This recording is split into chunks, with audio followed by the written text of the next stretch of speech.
Hello everyone. Today we will learn about another case. The case of Joanna Yates. Joanna Yates was born on April 19, 1985, in the United Kingdom. Her friends and family called her Jo. She was the younger of two children, with an older brother. Joanna enjoyed a happy childhood in a loving home, as her parents were relatively wealthy and sent her to a private school. After graduating, she attended the Peter Simons College, where she studied landscape design and earned a diploma. This education helped her become a skilled professional in a field she had always dreamed of working in. By the end of 2010, at 25 years old, Joanna was thriving in her career. During this period, she was in a relationship with Greg Reardon, who was 27. Greg and Joanna had met in December 2008. Both Joanna and Greg were dedicated young professionals who prioritized achieving financial stability before considering marriage and children. In October 2010, Joanna received a job offer that marked a turning point in her life. With her solid professional qualifications, she was hired as a landscape designer at a promising company in Bristol. Everything seemed to align perfectly, allowing her to begin building her future. They started renting a ground-floor apartment in a private house in the city that same month. They quickly focused on their work. Joanna was known for her positivity, cheerfulness, and energy. With Christmas approaching, they excitedly prepared to celebrate in their new home. They decorated their apartment and bought gifts for their families, looking forward to the holiday. However, no one could have anticipated that this year's celebration would be marred by unexpected events. On the evening of December 17, 2010, Joanna was enjoying a drink with friends. Around 8 p.m., she left the pub to go home. She walked through the city center and stopped at a supermarket but didn't find anything she liked. So she went to another store where she bought 2 bottles of cider. After that, she entered Tesco Express and purchased a pizza. With her essentials in hand, Joanna headed to her apartment, arriving at 8:50 p.m. Once home, she turned on the oven to reheat the pizza while texting several colleagues about her evening plans. According to her colleagues, Joanna planned to spend the rest of the day alone since Greg was away for the entire weekend visiting relatives in another city. She shared with them her feelings of sadness about being alone, mentioned that she would keep herself busy with Christmas preparations, and planned to bake pies to share with her colleagues after the weekend. Greg returned home on Sunday afternoon, December 19, expecting to see Joanna, but she was not there. He found her handbag, keys, and other belongings that she usually kept at home. He also discovered her winter coat. When he called her, he only found her phone lying in the living room, which worried him the most because Joanna had left without her mobile phone. According to all information, Joanna should have been at home and not at work.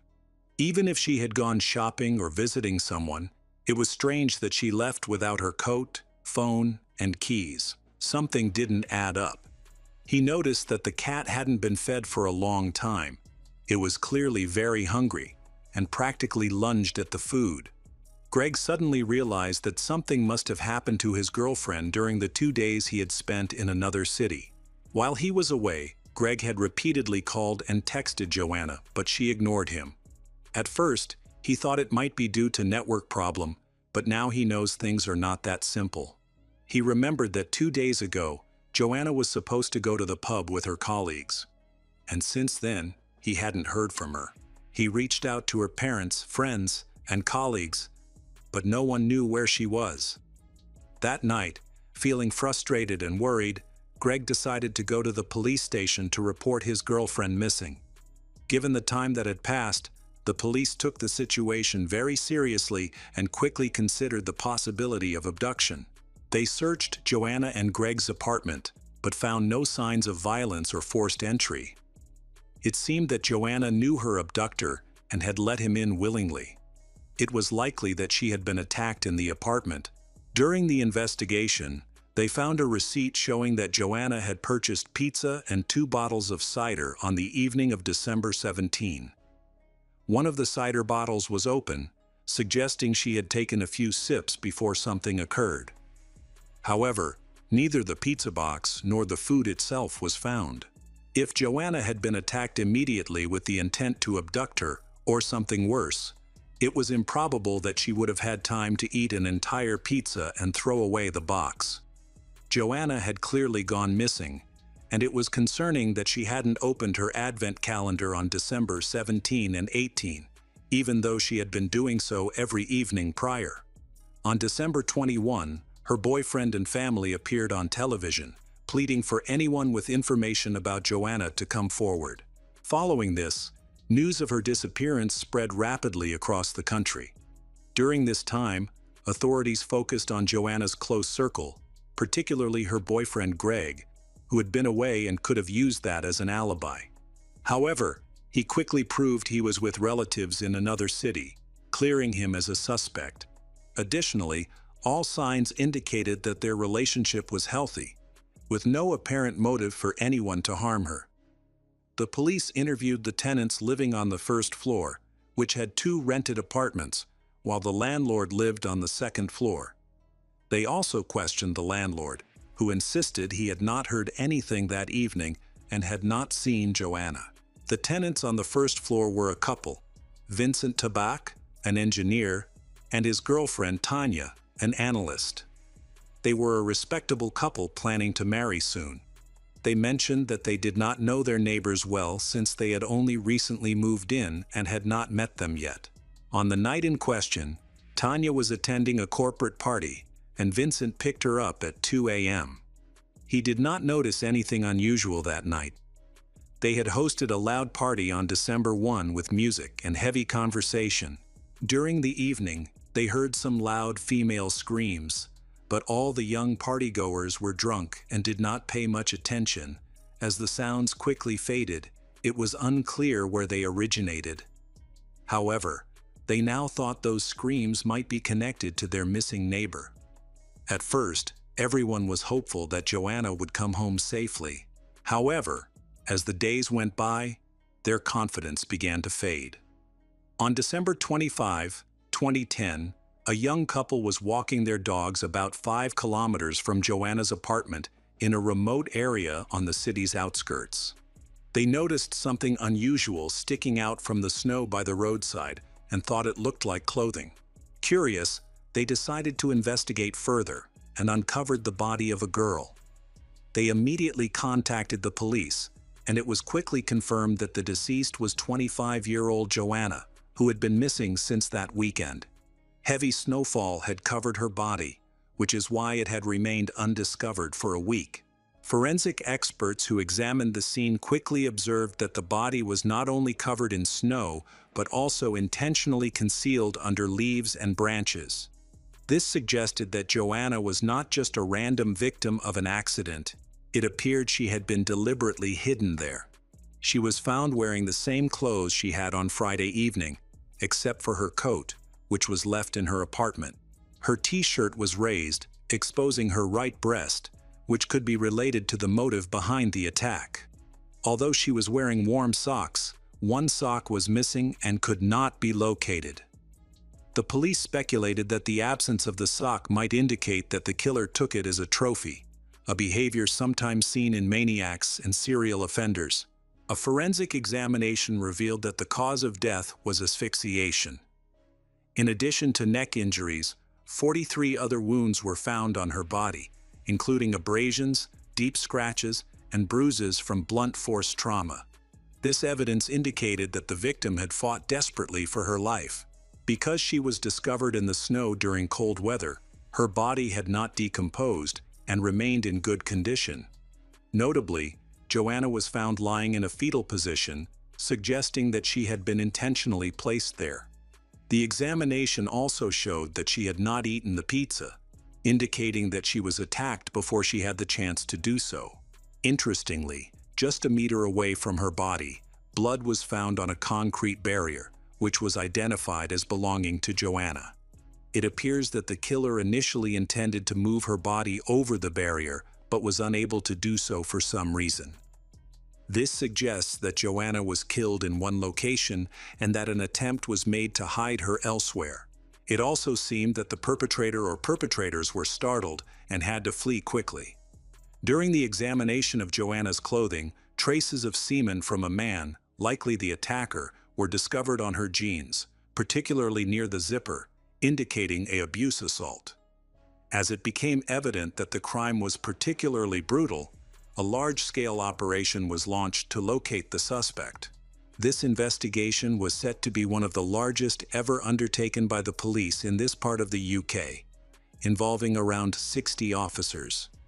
They reached out to the public for assistance, initially offering a reward of £10,000 for information leading to the capture of the suspect, which was later raised to £60,000. Joanna's friends created a website and used social media to support the investigation.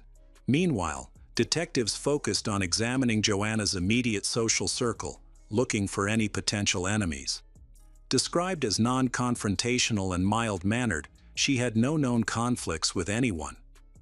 The investigators gathered video footage from surveillance cameras located on the Clifton Suspension Bridge, which Joanna crossed on her way home from the pub, where she was last seen alive. Upon reviewing the footage, they found it to be of poor quality, yielding no suspicious activity. The detectives also considered the possibility that the suspect might have taken a different route over another bridge across the River Avon, situated a kilometer from Joanna's home, which could have avoided detection by the cameras. However, this theory remained unconfirmed. A man named Christopher Jeffries was the landlord of the apartment rented by Joanna. He had previously been a teacher but retired and now made his living from rental properties. People described him as quiet, very intelligent, and somewhat eccentric. Before these events, no one suspected he could be involved in anything serious. His unusual behavior was never perceived as a threat. The police spoke to Christopher again about the night of December 17. He stated that he went to the gym to work out that evening and returned to his apartment around 9 p.m., not leaving again afterward. This timing matched when Joanna was believed to have come home. Christopher insisted that he did not see or hear anything suspicious that night and did not hear any of the female screams reported by party attendees. His alibi was weak because he lived alone, with no one to support his claim. However, concerns grew due to the inconsistencies in his story when he spoke with detectives again. He suddenly mentioned seeing a few unfamiliar young men near Joanna's home just before her return, describing them as suspicious. He could not see them clearly, and this addition to his story was met with great skepticism. Joanna's landlord became the primary suspect. Distrust intensified when Greg informed the police that Mr. Christopher had helped him jump-start his car on the morning of December 17, just before he left town. Greg clearly recalled saying he was leaving for the weekend and was worried about his girlfriend being alone. Naturally, a perpetrator might have seen this as a convenient opportunity to attack. The police had not yet confirmed their suspicions, but somehow journalists discovered that Christopher Jeffries was the main suspect. Reporters began to chase him in the streets, forcing Christopher to stay home almost all the time to avoid them. The situation deteriorated further when various rumors about him started appearing in the newspapers. He expressed that he was close to a nervous breakdown and felt unsafe. Whenever he went outside, he was openly called a criminal, with fabricated stories about child abuse during his teaching career. On December 30, 2010, the police arrested Christopher and subjected him to harsh interrogation. Despite this, he firmly maintained that he had no involvement in the murder. At that point, authorities did not have enough evidence to charge him in court. However, later, Vincent, another tenant living in Mr. Christopher's house, came to the police station. He suddenly remembered that on the night of the incident, he had left the house twice and saw the landlord's car parked in the driveway both times, first in the early evening and again later when he went out to find his girlfriend. Vincent noted that the car was facing the opposite direction the second time, suggesting it had been driven somewhere that night, which contradicted Christopher's claim that he hadn't gone anywhere. During the search of Christopher's apartment, police discovered a pair of sneakers with small stains that looked like blood. These items were sent to the lab for testing, but the analysis would take time. Under UK law, police can only hold a suspect for 24 hours if there is not enough evidence to make an arrest. After one day, they must either release the suspect or go to court to request more time for custody. In this case, the police chose to extend Christopher's detention because they needed more time to analyze the evidence and formally document witness Vincent's statement. Despite the extension, the police could not establish Christopher's involvement in the crime. The stains on the sneakers were too small to obtain a DNA profile with the technology available at that time. After testing, the lab returned the sneakers, stating that it was impossible to extract DNA or determine the source of the stains. Even so, this did not lead to Christopher's release. The male DNA found on Joanna's body and clothing did not match his profile. On January 1, 2011, during a holiday, Christopher was released without charges, which was a relief for him. However, the media continued to pursue him. The investigation had a promising lead in Vincent Tabak, who altered information in his testimony. He had no alibi at the time of the crime, making him a new suspect. The police believed he might have tried to frame the landlord in an attempt to mislead the investigation. Suspicion towards Vincent grew stronger after he called the police station to explain how Christopher's car had moved while he was in the Netherlands.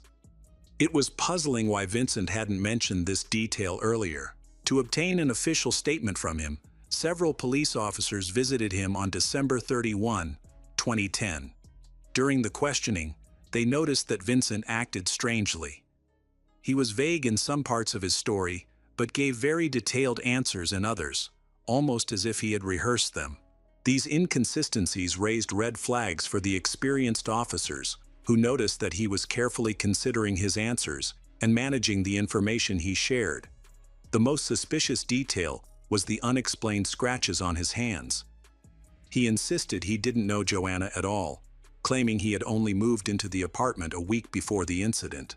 When asked to provide fingerprints and DNA samples, he hesitated and explained that he had been in the neighboring apartment with the landlord while Joanna was away, which might have accidentally left his DNA. Vincent took a long time to agree to provide the samples for comparison. His profile showed a partial match with the DNA found on the body of Joanna, but there was a significant issue. A quality DNA sample from Joanna could not be obtained because she had been lying by the roadside in the snow for a week, which exposed her body to the elements. As a result, the samples were badly damaged and contaminated, meaning that even a partial match with Vincent could not definitively prove he was the murderer.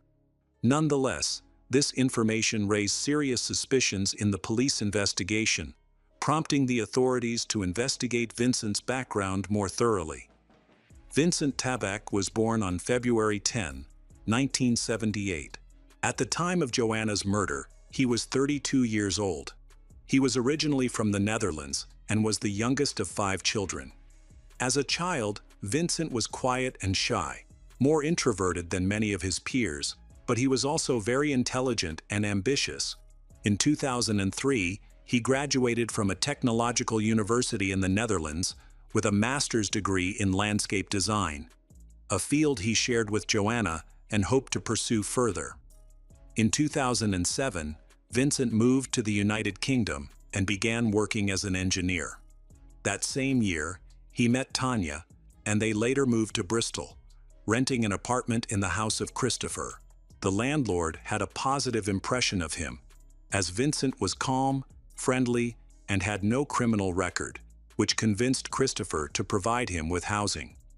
On January 20, 2011, 32-year-old Vincent Tabak was arrested on suspicion of murder. He consistently denied his guilt and maintained his original story. However, during multiple meetings with detectives, he repeatedly changed his statements, adding new details. Initially, he claimed he had stayed home that evening until leaving to pick up his girlfriend Tanya at 2 a.m. Later, he claimed that he had actually left the house twice that night to take photographs and go to the supermarket. Vincent was insistent only in his statement that he did not kill Joanna. It became clear that he was lying and trying to evade responsibility. The police identified the car Vincent was driving and scrutinized footage from street surveillance cameras to track the routes the murderer might have taken when disposing of the victim. Detectives were not surprised to find Vincent's car appearing along nearly the entire route. The car was seized and examined. Numerous pink fibers, matching those found on Joanna's clothing, were discovered in the trunk. These fibers were mixed with fibers from Vincent's own clothing. The most significant evidence found by forensic specialists was blood stains in the trunk. Testing revealed that this blood also belonged to Joanna. It was clear that the perpetrator had attempted to clean the car of any evidence. There was a strong smell of cleaning products, but he had not done a thorough job. Detectives confiscated Vincent's laptop and mobile phone for examination. The analysis showed that his attack had been driven by abuse desire from the start.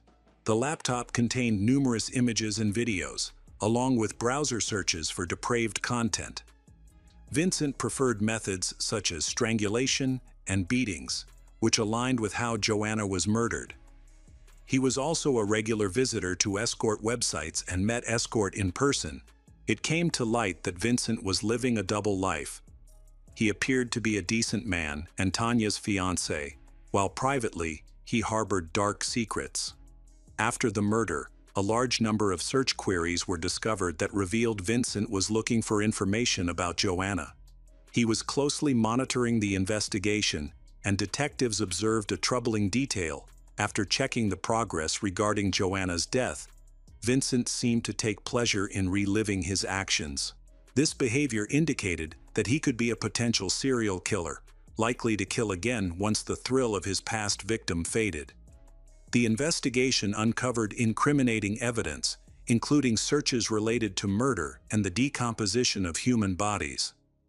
On January 22, 2011, Vincent Tabak was charged with first-degree murder. Although he initially denied his involvement, he later confessed, but insisted that he never intended to kill Joanna. He claimed his actions were accidental and not premeditated. In October 2011, hearings commenced. However, the judge prohibited the prosecution from using the defendant's obsession with violent and abuse content as evidence. In court, Vincent chose to represent himself and delivered his final statement. He recounted that on the evening of December 17, 2010, he was alone in his apartment since his girlfriend had gone to a Christmas party with her colleagues. When he returned from the store, he noticed his neighbor, Joanna, waving at him from her window and inviting him inside. Once inside, Joanna offered him some cider. Vincent misinterpreted her welcoming gesture and believed it indicated a desire for intimacy, which led him to kiss her suddenly. Joanna reacted immediately by screaming and pushing him away. In a state of panic, Vincent covered her mouth and wrapped his hands around her neck in an attempt to silence her. He claimed he held his hand on her neck for about 20 seconds before realizing that Joanna was no longer alive. Vincent insisted that there was no abuse motive behind his actions, viewing it merely as a misunderstanding and a tragic accident. In court, the defendant pretended to feel remorse, but it seemed insincere. The prosecution argued that his version of events was just another lie, especially since it did not account for the 43 injuries the victim had sustained. Joanna even had a broken nose, which suggested a lengthy struggle and significant force. The prosecution believed that the 20 seconds of strangulation he described was far too short. They thought he had been observing her for a long time and intentionally entered her apartment that night when he knew she would be alone, likely after overhearing a conversation between Greg and Christopher. It appeared that Vincent had long-standing feelings for Joanna and knew her better than he let on. He had initially intended to abuse and kill her, as shown by his fetishes for strangling women. Being a strong young man, he easily overpowered Joanna, who was 30 centimeters shorter than him, and he used his full weight against her during the struggle. She sustained injuries to her head, neck, torso, and arms, indicating that the fight was drawn out, and her death was slow and painful. He continued to put himself in a compromising situation after the crime by taking the victim's pizza. This is the only reason why neither the pizza box nor its contents were found, even though the receipt was found in the apartment. It's possible that blood or his fingerprints were on the box, prompting him to throw it away along with the food. At 9:25 p.m., Vincent texted his girlfriend Tanya, claiming he was bored at home without her. This was an obvious attempt to create an alibi while he was far from bored at that moment. After sending the message, Vincent loaded the victim's body into his car trunk, stopped at a store to buy beer and chips, and then drove to a different location to dispose of the body. The prosecution reiterated to the jury that Vincent Tabak was a dangerous criminal who could not be trusted. On October 26, 2011, during the closing arguments, the jury began their deliberations, which lasted for 2 full days. On October 28, they returned with a verdict, finding Vincent Tabak guilty of first-degree murder. He was sentenced to life in prison, with a minimum term of 20 years. However, his legal troubles did not end there. In March 2015, he was charged with possessing child abuse. With 145 illegal images found on his laptop, he pleaded guilty once more and received an additional 10-month sentence. Following Vincent's conviction, Christopher Jeffries sought justice for the damages he had incurred. He filed defamation claims against several newspapers for harming his reputation. These publications, which had published 8 articles about the case, eventually apologized to Christopher. As a result, they were ordered to pay significant financial compensation for the reputational and moral damages caused. In 2014, ITV releasing a 2-part series titled The Lost Honor of Christopher Jeffries. This series focuses on the former teacher who was affected by the murder of a girl who had rented an apartment from him.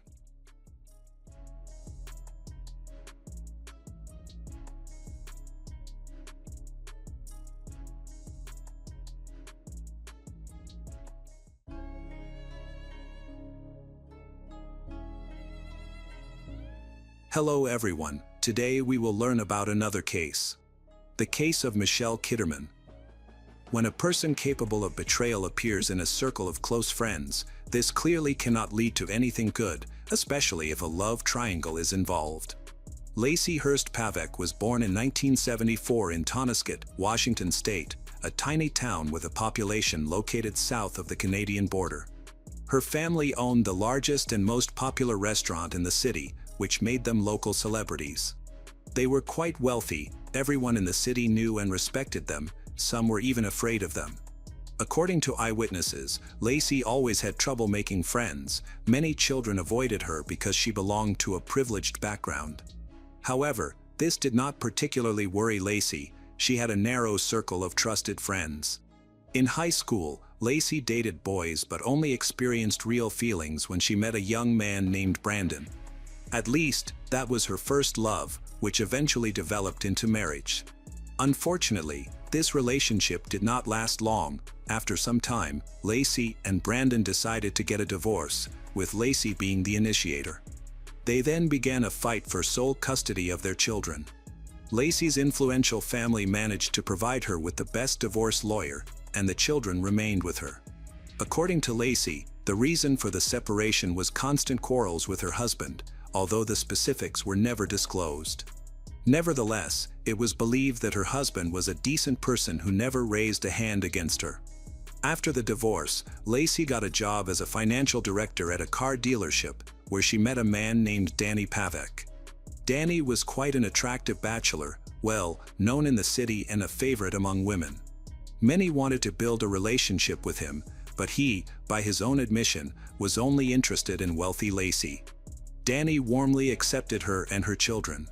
Their relationship before the wedding lasted almost 8 years, and finally, Lacey had everything she had dreamed of: a family, a new husband, a home, and a career.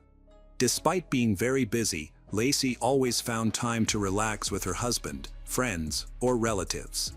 Danny was drawn to her cheerful life and willingly participated in various events. Among the regular members of their social circle were friends from high school, including one of Lacey's few friends, Tansy. Tansy was known as a party girl, which made her hesitant to make friendships. She was also involved in distributing illegal substances and loved to throw parties wherever she went. Tansy had a large circle of friends and acquaintances, also from the same town, Michelle Kitterman. She was born on May 12, 1983, alongside her twin sister, Danielle Kitterman. They was born into a loving family and initially lived in Richland, Washington. The sisters shared a very close relationship, and they also had an older sister named Melinda. Despite being born prematurely, the twins grew up healthy in Benton City, Washington, after moving there due to their father's work. Michelle was an energetic, independent girl who wanted to explore the world and build a career. While not particularly interested in family, she was open to having children. Seeking a better life, Michelle moved to Virginia and lived in Maryland for some time. This was during her work in the modeling industry, as her looks were noticed during her senior year in high school. She occasionally received good photography offers. However, everything changed on May 23, 2003, when Michelle, then 20 years old, found herself in a difficult situation. The boy she was seeing abandoned her when he learned she was pregnant. In 2008, the Kitterman family faced their first shock when the twins' father passed away after a long illness. By October of that year, Michelle decided to move back closer to her family. She had always participated in shows, performed in groups, and loved the stage, but what amazed everyone the most was her beauty. Her modeling career was gaining momentum, and many believed she had a bright future ahead, until Michelle got pregnant. Initially, she planned to continue with her modeling career, but now her priorities shifted. She wanted to be a good mother. To stay afloat, Michelle began working part-time in various fields, such as being a waitress or a bartender. It was a tough period, but she eventually secured a job as an administrator at a local private clinic. Michelle was described as a very hard-working, kind mother, remained young, easy-going, and lively. In November 2008, Tansy and Michelle attended a big city party where Michelle caught Danny Pavek's attention. They talked all evening and found it hard to stop. By the end of the night, both realized they were in love with each other. They began to meet secretly despite Danny's marriage to Lacey. He would tell his wife that he was out with friends or working late, but in reality, he was with Michelle. He spent time with Lacey while at home, often stayed late after work, walking until late with friends. He had a wide circle of friends, and Lacey did not suspect that her husband could have an affair, as she trusted him completely. One day, a friend visited Lacey, hoping to catch her at home without Danny. She disclosed Danny's betrayal, which was a real blow for Lacey. However, she composed herself, understanding the small-town dynamics and how well-known their family was, amidst numerous rumors. Lacey expected that this was just another piece of gossip, but days later, Danny confessed. He revealed that he was torn in a love triangle and couldn't choose between the two women. He decided that revealing his secret relationship to his wife would help him break free from the emotional turmoil. Danny admitted that he had been seeing his mistress for several months. And shortly before these events, Michelle became pregnant, which added to the confusion. He shared every detail, including how he met Michelle at the party. He claimed that Tansy introduced them and was the catalyst for his subsequent betrayals. Obviously, he sought to absolve himself of responsibility for his infidelity. After his confession, Lacey threatened to divorce him if he didn't leave his mistress. However, during this time, Michelle was doing the same. She saw Danny as an excellent candidate for a husband and father for her child. Furthermore, Michelle hoped that this new relationship would help her achieve a stable life, which she felt was necessary for her happiness. Although rumors suggested that Danny did not work and lived off his wife, he found himself in a very difficult situation. Lacey demanded that he make a choice, but for Danny, this was a big problem since he liked both women. He had to decide whether to continue living in a marriage with his wealthy wife and children or to leave for his beautiful young mistress. Several days passed during which he shared his internal conflict with friends, claiming that he had decided to leave his family and was going to tell his wife. Lacey was desperate not to lose her beloved husband and was willing to do whatever it took to keep him. On March 1, 2009, a woman contacted the police station of a neighboring city, reporting that she had found the body of a girl who was covered in blood. When the police arrived, they found the deceased in terrible condition on a deserted road in a remote area of the city. The girl was half naked, lying on her jacket and covered in blood. Her hair was tangled in the barbed wire of a fence along the road. Initially, the cause of death was unclear. Detectives believed that the girl could have gotten lost, was frozen and disoriented due to hypothermia. She might have fallen onto the barbed wire. The police suspected intoxication or the use of illegal substances, but subsequent toxicological examinations did not confirm these suspicions. Further analysis revealed that she was a victim of murder. The unidentified body showed no signs of life and had extensive injuries. The forensic expert counted 39 stab wounds that were unusually shaped, clearly not inflicted by a simple kitchen knife. The victim received deep stab wounds from a weapon resembling an ice pick. These peculiar wounds were concentrated in the neck and abdomen areas, with a large amount of blood around the body, indicating that the victim had put up significant resistance. Identifying the body proved difficult since documents were not found with her. Witnesses insisted that the girl was not a local resident. The only valuable clue was a tattoo on the deceased's body. The police photographed the tattoo and began checking missing persons reports from nearby cities. One of the first cases that caught the detectives' attention was a report from Michelle Kitterman's mother. When shown a photograph of the tattoo, she immediately recognized her daughter, making it evident that the deceased was Michelle, who was in the early weeks of her pregnancy. Condition of the body indicating a personal motive from the killer, possibly jealousy, revenge, or insult. The nature of the injuries suggested that they were likely inflicted by more than one person. The investigators concluded that the crime had likely been committed by a group. Consequently, the police began to investigate Michelle's immediate social circle to understand who could have perpetrated this brutal attack. In their inquiries, they spoke extensively with Michelle's loved ones. Tracy, in particular, mentioned Danny Pavek when asked about Michelle's complicated relationships. She was aware of the love triangle in which Michelle found herself and knew about her daughter's pregnancy. Michelle had expressed her desire to keep the baby and to pursue a life with Danny, aiming to take him away from Lacey, who he had been seeing on the side for several months. Despite the fact that he had the same motive for the murder, wanting to get rid of the annoying mistress and save his marriage with a wealthy wife, this version of events needed to be checked. The investigators first went to the house where he lived with his wife and children. Contrary to expectations, Danny had an alibi during the attack. He was at home with his wife. Lacey was also questioned. She was at home when the police arrived, behaved very calmly, and admitted that she knew about her husband's affair and that his mistress was pregnant. Lacey did not hide her distress over these facts but insisted that they were working on their marriage and trying to save it, that she had nothing to do with Michelle's murder. The detectives didn't notice anything suspicious, so they were forced to leave empty-handed. The police continued their investigation, needing to talk to a dozen more people from the deceased's closest circle of friends. 2 days later, Lacey called the station and admitted that she had a theory about who could be guilty of this bloody massacre. She referred to Tansy. According to Lacey, Michelle had been planning to report Tansy to the police for selling illegal substances for a long time. Lacey believed that Michelle was a police informant, giving Tansy a good reason to get rid of her. However, she could not provide any confirmation of this. This information needed to be checked. Before the police had time to investigate Lacey's claims, another call came into the station. A young man contacted them, saying that he had information for the police but would only share it if he was provided protection. He was seriously afraid for his life because the killers were dangerous people and would inevitably take revenge upon learning what he was going to do. The caller knew that not long ago, a girl had been beaten to death with an ice pick.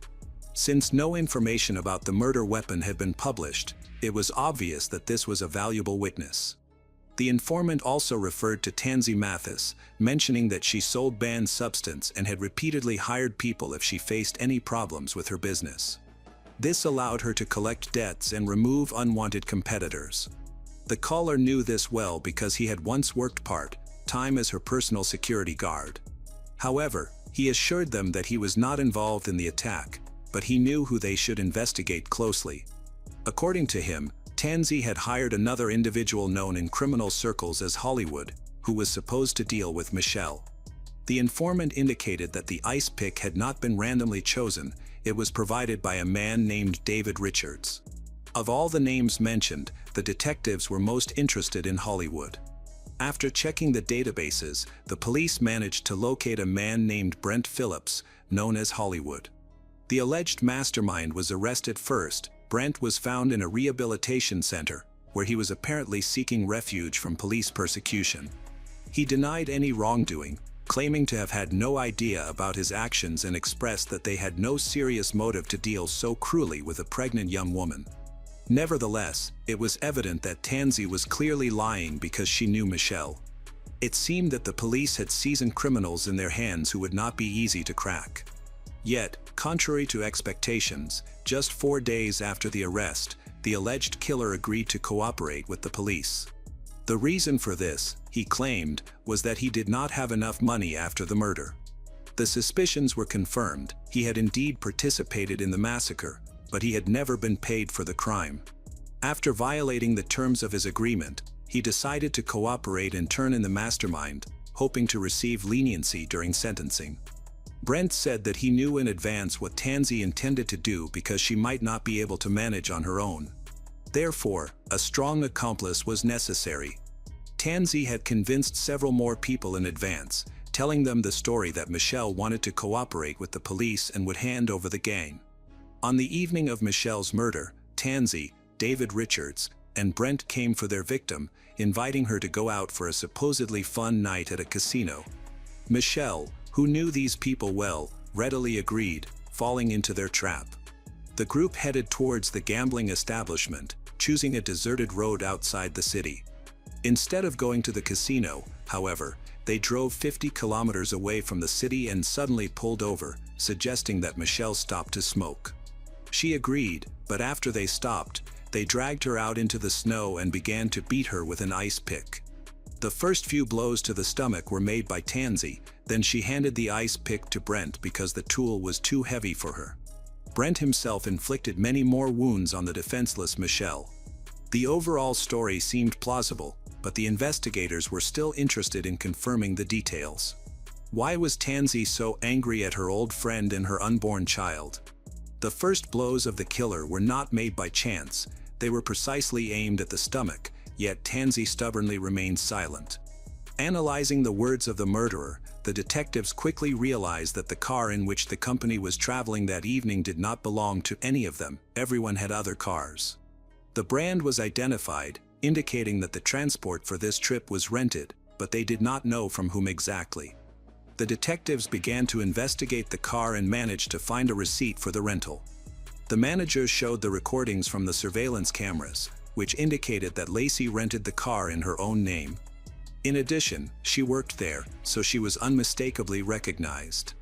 This made her the main suspect as the jealous wife seeking retribution.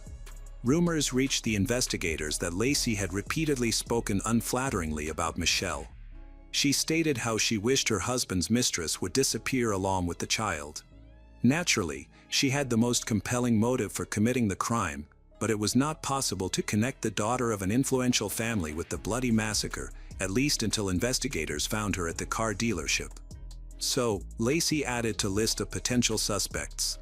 Curiously, bail amounts of $1 million were set for the other detainees, which no one could pay, while only $250,000 was set for Lacey. Everyone thought this was connected to her powerful family, which especially outraged the victim's family. This decision was a real shock. Michelle's mother and sisters thought that this could be a conspiracy and that they were all in danger. Trials against each of the criminals began, starting with Brent's hearing on charges of first-degree murder of Michelle and first-degree assault on her unborn baby.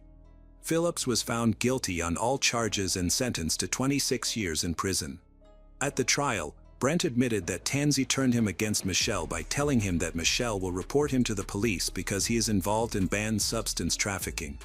A similar situation occurred with a third accomplice. The lie worked with all of this. Tansey was found guilty of degree murder and first-degree manslaughter due to the fact that the unborn child died. It was believed that she inflicted the deepest blows with an ice pick that injured the baby. In addition, she was charged with first-degree kidnapping and concealment of material evidence. The punishment chosen was life imprisonment without the right to parole. Furthermore, for all the crimes committed, Tansey received additional sentences under other charges, totaling 19 years.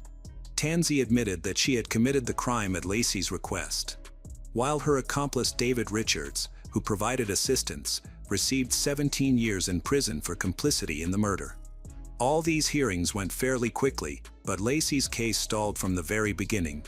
The lawyer insisted that she did not want to kill anyone, but only intended to intimidate the homewrecker. The murder occurred because the criminals could not control the situation.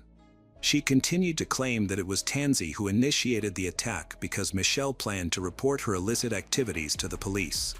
Lacey removed all responsibility from herself, denying any connection to the criminal acts. Lacey's defense immediately went to work and repeatedly delayed the hearings, prolonging the defendant's freedom. This made the situation even more tense because Lacey had rented a car, what rich woman would rent a car for? All this raised serious doubts. Recordings of telephone conversations between the participants in a conspiracy were analyzed, confirming that Lacey and Tansey called each other many times on the night of the crime. This clearly did not happen by coincidence. Additionally, even during her initial communication with the police, Lacey openly expressed her dislike for Michelle and stated that she wanted her mistress to disappear from their lives forever. Interestingly, when the detectives decided to talk to Lacey's husband, Danny, who started this love triangle, it turned out that he was on the run. This went on for about a week, leading to an arrest warrant being issued for him. It was believed that he was also an accomplice in the conspiracy. At the time of his arrest, Danny Pavek was unemployed. While on the run, he got by with odd jobs.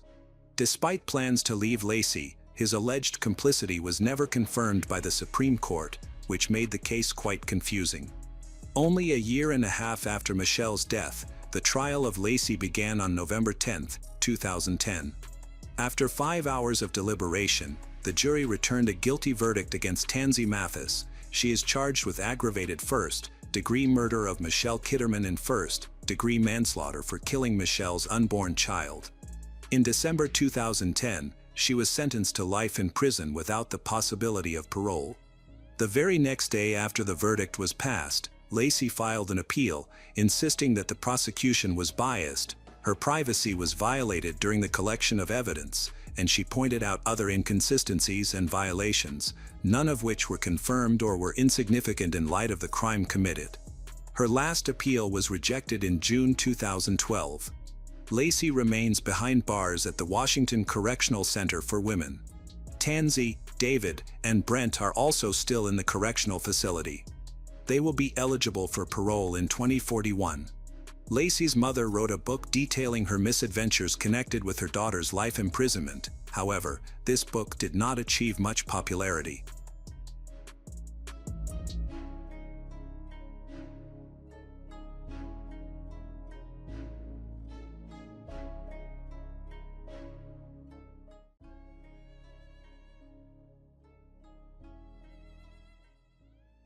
Hello friends, welcome to our channel. Today we're going to take a look at another horrible case with you, the case of Noreen Boyle. John Boyle Jr. is a chiropractor in Mansfield, Ohio. He has a successful practice, which is considered one of the best in the state. John and his wife, Noreen Boyle, have been married for over 20 years and have 2 children. In 1989, their eldest son, Collier, turned 11. They also adopted a 3-year-old daughter from Taiwan named Elizabeth. Noreen was born into a working-class family in Philadelphia and worked as a dental hygienist. She supported John through his schooling in the early years of their marriage, but after Collier was born, she became a stay-at-home mom. Thanks to John's successful career, the family enjoys a comfortable life. Their children attend private schools, travel, shop, and experience the World Cup without financial worries. Although the couple appears to be a model family from the outside, John has a disturbing personality. He was often abusive to his wife and displayed controlling behavior. Furthermore, he was unfaithful.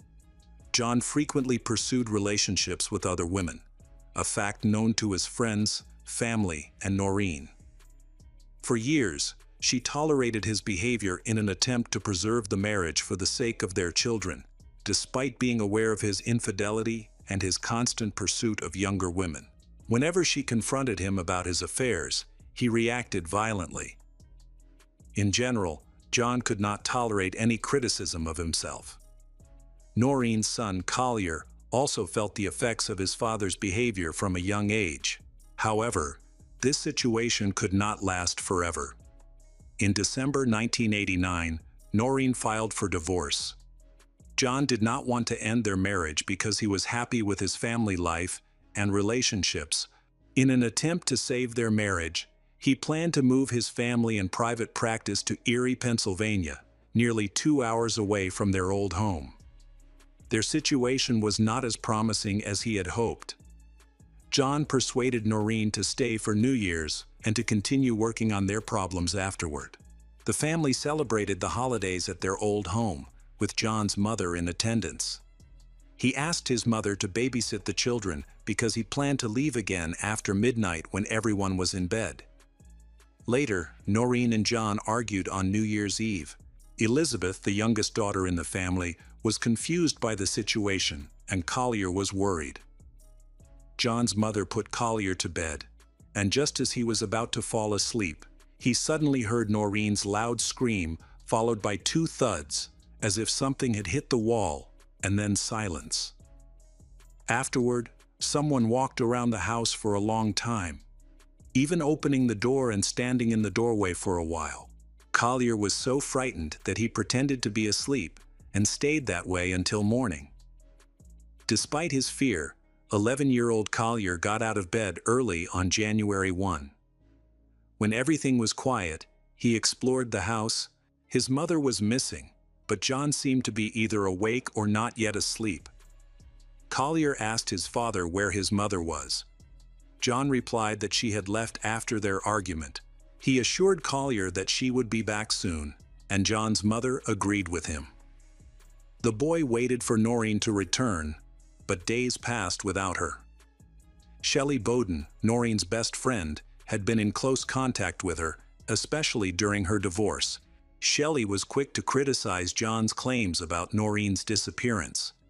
She had planned to meet Noreen for lunch just after New Year's to discuss important matters, but Noreen never showed up and ignored her calls. This behavior was completely out of character for the Noreen she knew, and Shelley worried that something was wrong.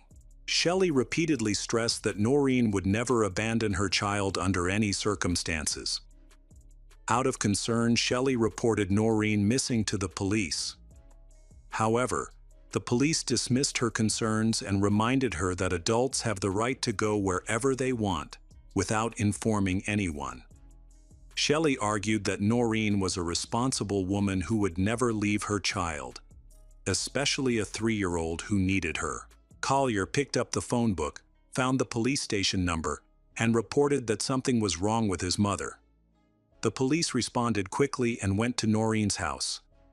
When they arrived, they immediately noticed that the boy looked scared and desperate for help. Unfortunately, they were unable to communicate effectively, but the police could see the fear in Collier's eyes, especially when he glanced at his father. When John asked the police who had contacted them, they did not reveal the truth, lying that one of Noreen's relatives had called. However, the police accepted John's explanation that she had simply left after an argument, and everyone believed it. Noreen was reported missing, and weeks passed without anyone questioning John's claim that she had left. However, Collier could not believe that his mother would abandon him. After hearing Noreen's relative's story, the police returned to Noreen's house. They searched every room thoroughly, but found no alarming evidence. Forensic experts examined the house and found no signs of foul play. Despite this, the police were able to speak to Collier, who recounted what he had heard on New Year's Eve, including Noreen's suspicious screams and banging on the walls. There was strong suspicion that John was involved in his wife's disappearance. Collier's sister, Elizabeth, who was 3 years old at the time, may have witnessed the incident. She told the police that she saw her father hit her mother on the head, then put her on the floor and wrapped her up like a snowman. However, due to her age, her testimony was not considered in the investigation. Soon after, a pregnant young woman named Sherry Lee Campbell moved into their home, replacing his wife. John claimed that Sherry was not pregnant with his child, and that they had only met after his wife had gone missing.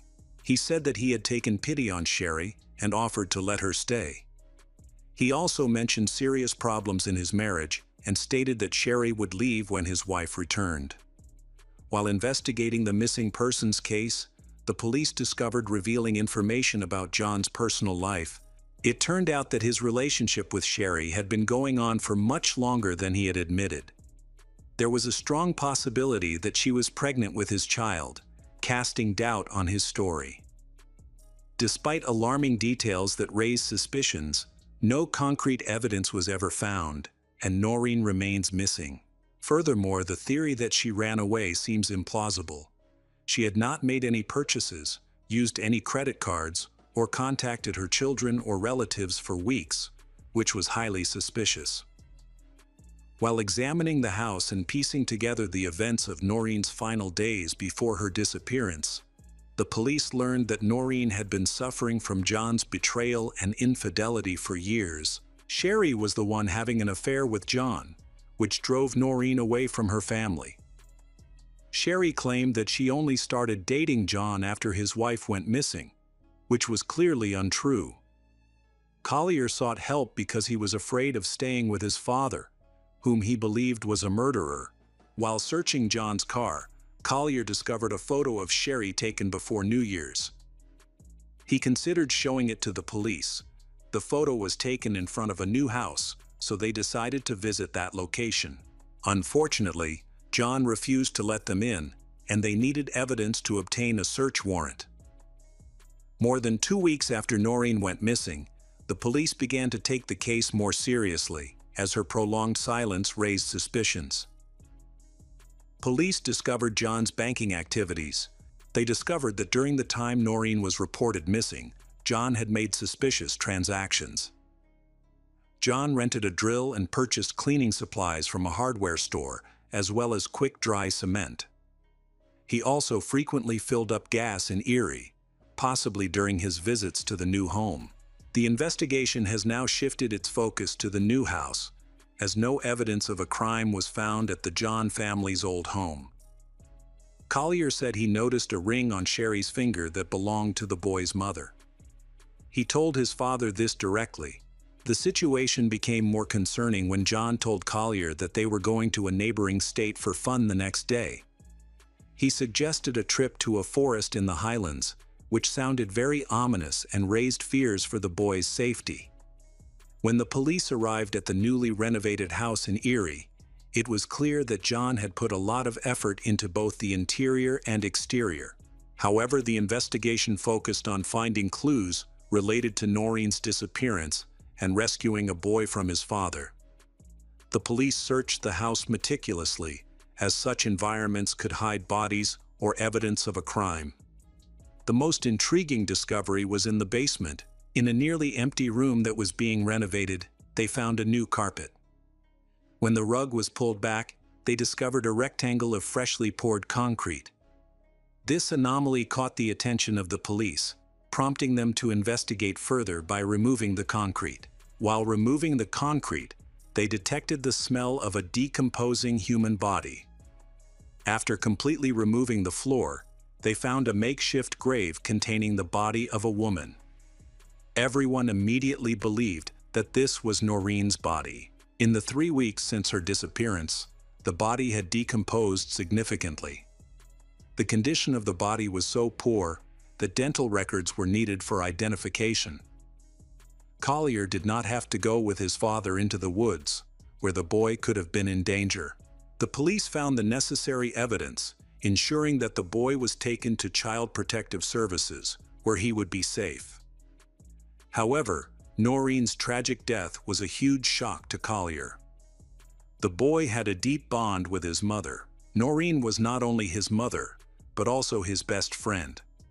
After discovering Noreen's body in her new home in Erie, the police found an expensive watch on her, which also served as a means of identification. Noreen's relatives noticed that her wedding ring was missing. According to a forensic expert, Noreen died between the night of December 31 and January 1. The police interviewed potential witnesses, especially neighbors who may have seen something unusual.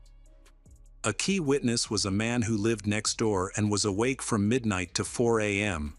on the night of the murder. He reported observing suspicious activity at John's house. Around 3 a.m., he saw John arrive with large bags. In the days that followed, John returned to the house frequently, working for hours and picking up heavy bags, which he then loaded into his car. The police suspected that the bags contained soil and construction debris, possibly related to the creation of a grave in the concrete floor. Interestingly, Sherry was wearing a ring that was identical to Noreen's missing ring. Collier could easily recall the ring his mother had worn, especially since there was a memorable story associated with the gift his mother had shared with him. This made him instantly recognize the ring on Sherry's hand. The police later learned that John had taken the ring from Noreen to give to his new partner, Sherry. Upon learning of this, Sherry was furious and immediately ended her relationship with John. The police then questioned John's mother, who had been with the children on the night of the incident. She claimed that she had not heard anything suspicious and vehemently denied any wrongdoing. Collier recalled an argument between his parents that he had heard before falling asleep. He was suddenly awakened by a terrifying scream and a loud bang on the wall, followed by silence. The police determined that John had inflicted a serious head injury on his wife. He then wrapped her head in a plastic bag, presumably to conceal any blood at the crime scene. John then went to check on his son, Collier. Collier vividly remembered his father standing in the doorway, staring at him. During this time, the boy pretended to be asleep, instinctively sensing danger. Collier now looks back on that moment with horror, wondering what his father might have done if he had realized that the boy was awake and had heard everything. Despite John's meticulous planning, he failed to create a credible story to explain his wife's disappearance. John cleaned the house thoroughly, leaving no forensic evidence of the crime. No traces of Noreen's DNA were found in the vehicle used to transport the body. Clearly, John was meticulous in his actions. When John struck his wife on the head, he avoided breaking the skin, resulting in no blood. He quickly covered her head with a bag, indicating intentionality. The pickup truck left no evidence, and not even the plastic bag covering her head left any fingerprints. Killers often leave traces on objects they forget to clean, but John was meticulous. He ensured that the entire crime scene was cleaned up after Noreen went missing. The police discovered circumstantial evidence. 2 days before his wife's death, John rented a drill, indicating that he was planning the murder. During the same period, he purchased cleaning supplies and quick-drying cement. John loaded his pickup truck with construction debris, waste, and soil, and drove to a location where he could dispose of it without restrictions. This decision turned out to be a serious mistake. When the police investigated and analyzed the debris, they confirmed that the concrete came from the basement of John's house. He had a motive to get rid of his troubled wife, Noreen, without going through a costly divorce. The investigation uncovered strong evidence against John, and Collier, who was only 12 years old, became a key witness. He understood that he would have to testify against his own father in court, which would greatly strengthen the prosecution's case. The prosecutor's office indicated that John could potentially face a prison sentence. For Collier, meanwhile, the situation posed difficult challenges. He struggled with the stigma of being known as the son of a murderer. Collier harbors resentment towards his father for taking away his mother through his terrible actions. John's defense team developed strategies to challenge the prosecution's case. They focused on undermining the prosecution's methods, arguing that many rules were ignored when interacting with child witnesses. Notably, no adults were present during many of the interviews, which the defense claimed was illegal. Furthermore, the defense believed that the police may have influenced the child to provide information that would incriminate his father in his mother's death, thus violating due process. John attempted to create a strong alibi to prove his innocence. He even convinced his brother to lie to the police, claiming that Noreen had called him. This made the investigation even more difficult for the police. The lie was exposed when it became clear that Noreen had died before that date. Despite this false testimony, John's brother did not face any charges. John's reputation as a successful chiropractor helped him maintain a positive image in the community. He was seen as a family man and a good father. He and Noreen had adopted a baby girl, and John was ready to have more children. At the time of the murder, Sherry Lee Campbell was pregnant and was able to prove that John was the father. Throughout the investigation, many questions arose about Sherry. Did she know about John's plan to kill his wife, or was she involved in the crime? These suspicions were fueled by her previous involvement in a real estate scam. A real estate broker reported seeing a young woman who looked like Sherry with Dr. John. However, the police found no evidence linking her to the crime or indicating that she knew about John's murderous intentions. She testified against him in court and cut off all contact with him afterward. Nevertheless, some people still believe that she may have had a role in the events that occurred. John's legal team presented their own arguments against the case. They identified errors in the autopsy report and even tried to argue that the body found in the basement was not Noreen's, but that of someone else who had been buried there earlier. However, the results of subsequent examinations confirmed that it was indeed Noreen's body, reinforcing the police's belief in John's guilt. As the jury deliberated, the atmosphere became tense. John Boyle Jr. was convicted of the premeditated murder of Noreen Boyle, and due to aggravating circumstances, was sentenced to life in prison without parole.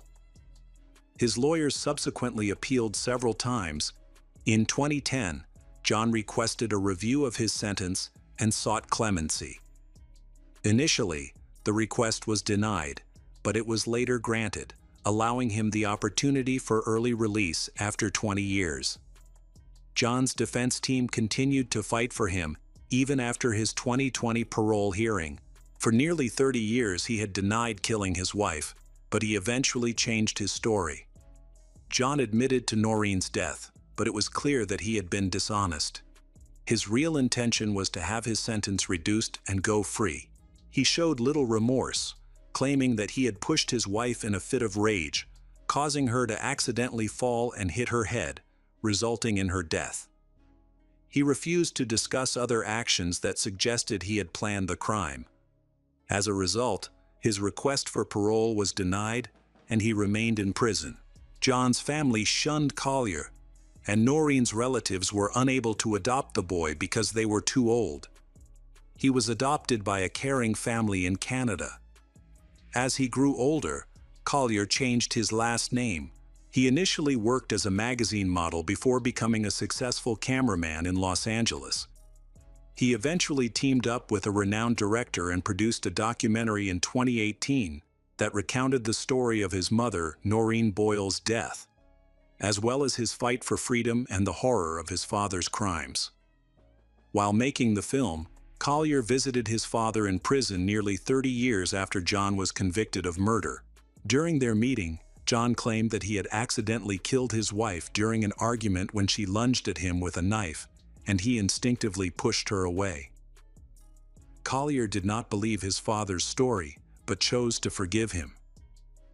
Despite this, John still harbored resentment toward Collier and did not consider him part of his family.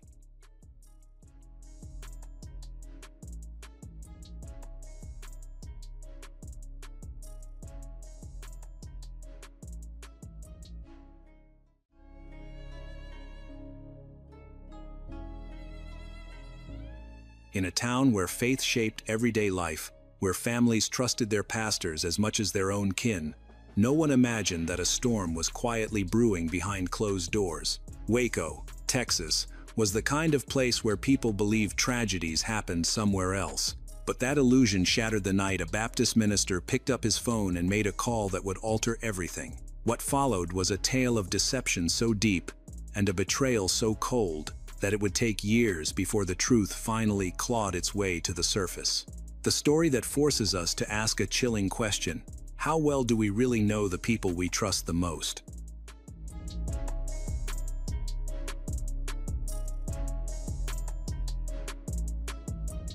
This story unfolded in 2006 in the quiet city of Waco, Texas, home to about 120,000 residents at the time. The community was deeply religious, with many churches and pastors serving local congregations.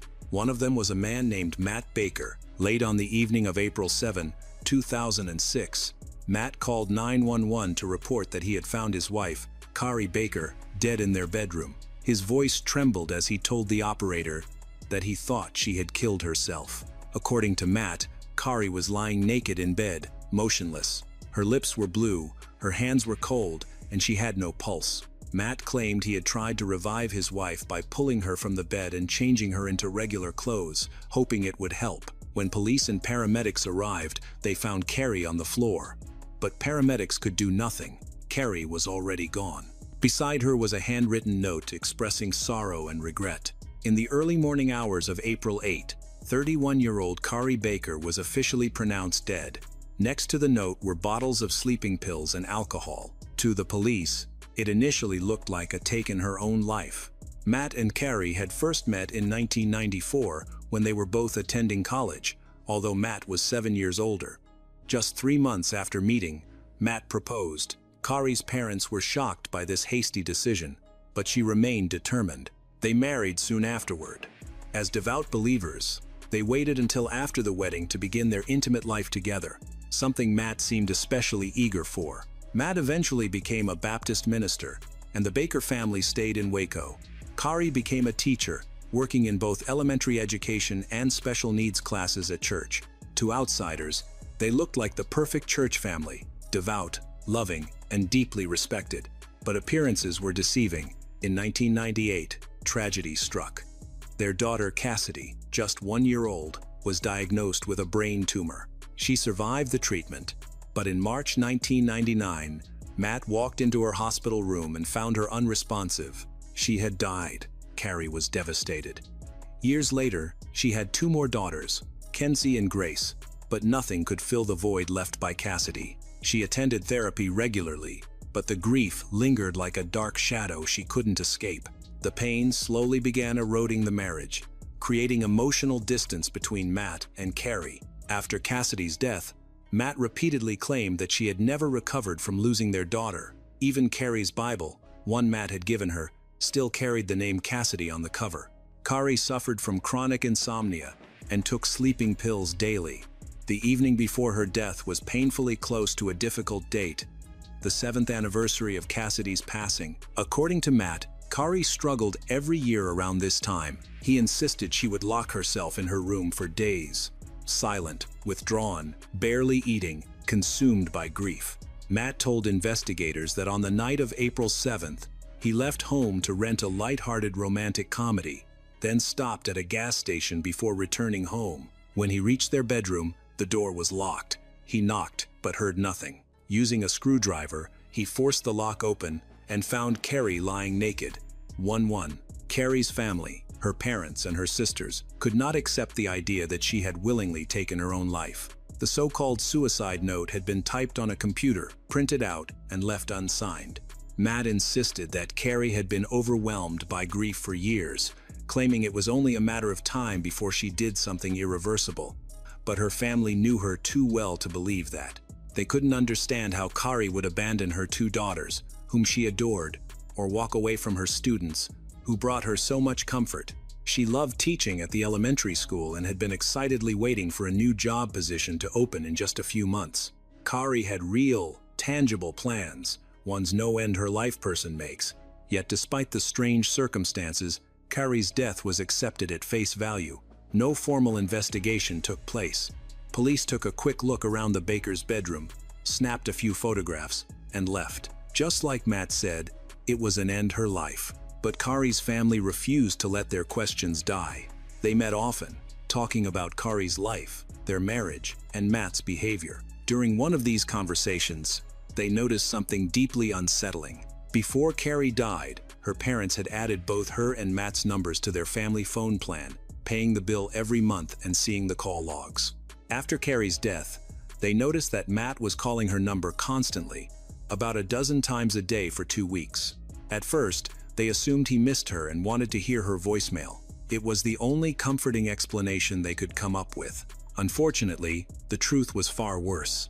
When Carrie's parents brought the grandchildren to visit Matt, they were shocked to see that all photos of Carrie had been taken down or removed. Matt, meanwhile, appeared cheerful and energetic, as though he hadn't just lost his wife of 12 years. When they asked about the phone calls, he casually explained that Carrie's number was now being used by another woman, a member of his Baptist church named Vanessa Bulls, who was 8 years younger than Matt and recently divorced. Matt and Vanessa had met through church and grown close. When Carrie's parents began investigating on their own, they uncovered something alarming about Matt's history. During his university years, several women had accused him of inappropriate behavior. Later, when he became a pastor, 2 female parishioners, one of them a minor, also filed complaints. After 2 additional reports of inappropriate behavior, Matt was quietly transferred to another church to avoid scandal. Carrie had always defended him, believing Matt was the victim of lies and misunderstandings.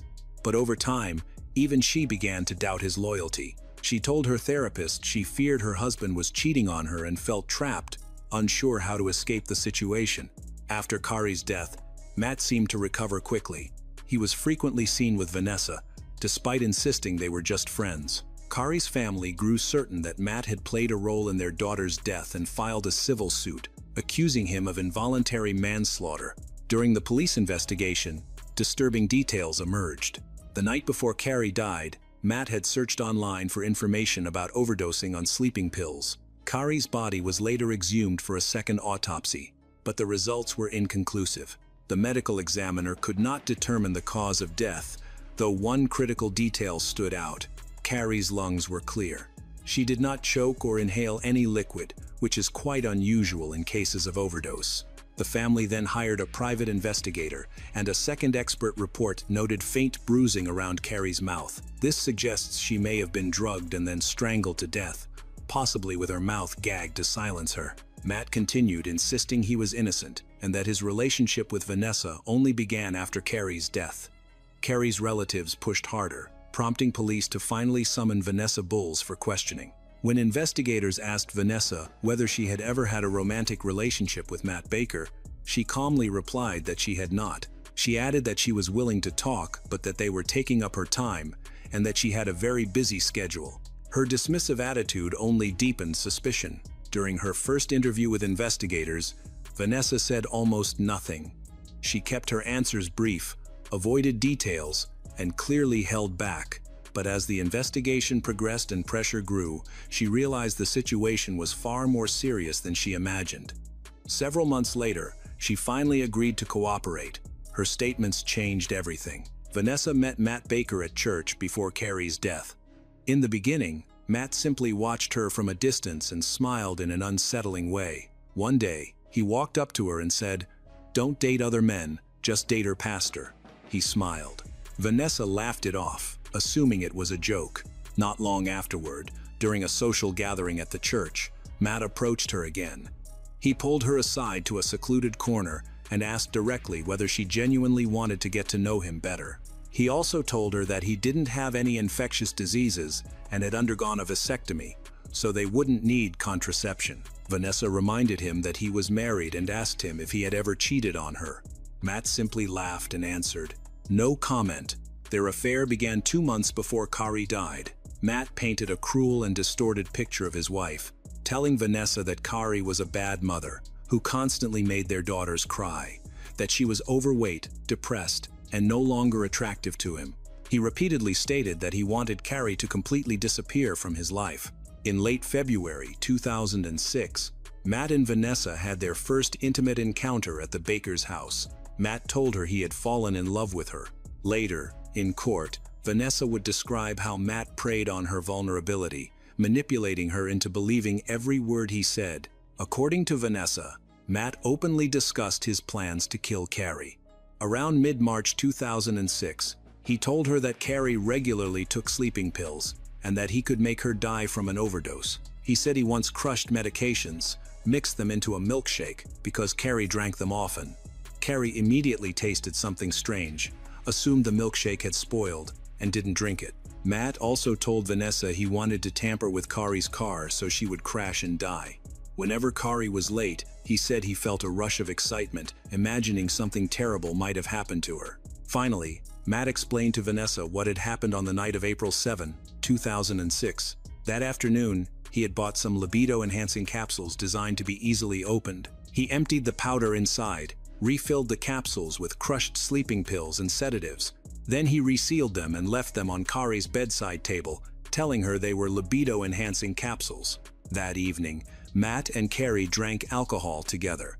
Carrie took the tampered capsules, while Matt took the real ones so she would not become suspicious. Later, they went into the bedroom.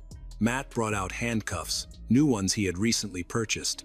He handcuffed Carrie to the bed, telling Vanessa it was part of their intimacy. He touched her until she drifted into a heavy, drugged sleep. Then he kissed her forehead, whispered that she should hug Cassidy for him. After that, he placed a pillow over Carrie's face.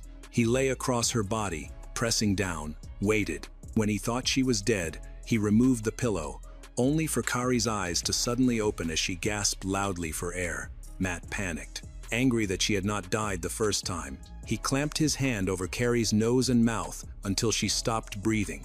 After Carrie's death, Matt typed a suicide note on the computer, printed it, and placed Carrie's hand on the page so her fingerprints would be on the paper. He then locked the bedroom door, left the house to establish an alibi, rented a movie, and parked his car. His daughters were asleep in the other room. When he returned home, he forced the bedroom door open with a screwdriver and dialed 911, performing the role of a shocked and grieving husband. 5 days later, Matt met Vanessa and calmly explained how he had gotten rid of Carrie. Before leaving, he warned her not to tell anyone about that, or she would regret it. Afterward, he sent Vanessa an MP3 file of a song by an American rock band titled Little Dirty Secret, a song he was obsessed with. Later, he called her again and repeated the threat, telling her he would be just as disappointed in her as he had been in Carrie if she ever revealed his secret. Vanessa continued seeing Matt for a short time after Carrie's death, but by July 2006, just 3 months after the tragedy, their relationship ended, and they stopped all contact. Despite this, Vanessa would later become the key witness in the case. Investigators recovered several emails from Matt's computer in which he described the milkshake incident, explaining that Carrie had refused to drink it because she noticed the strange taste. In another message, he wrote that next time he would mix in more chocolate along with the crushed medications so she wouldn't detect the bitterness. Matt pleaded not guilty and used every possible argument to defend himself, insisting that Carrie had taken her own life. But the evidence against him continued to build. Finally, in January 2010, after a lengthy investigation and trial, Matt Baker was found guilty. He was sentenced to 65 years in prison for murdering his wife and concealing her murder. For more than a decade, Matt repeatedly fought for his release, filing appeals and maintaining his innocence. In 2020, his final appeal was denied. To this day, he still refuses to admit any responsibility for Carrie's death. It is also known that during his time in prison, Matt was repeatedly assaulted by other inmates as revenge for repeated wrongdoings he had committed both during his college years and as a pastor.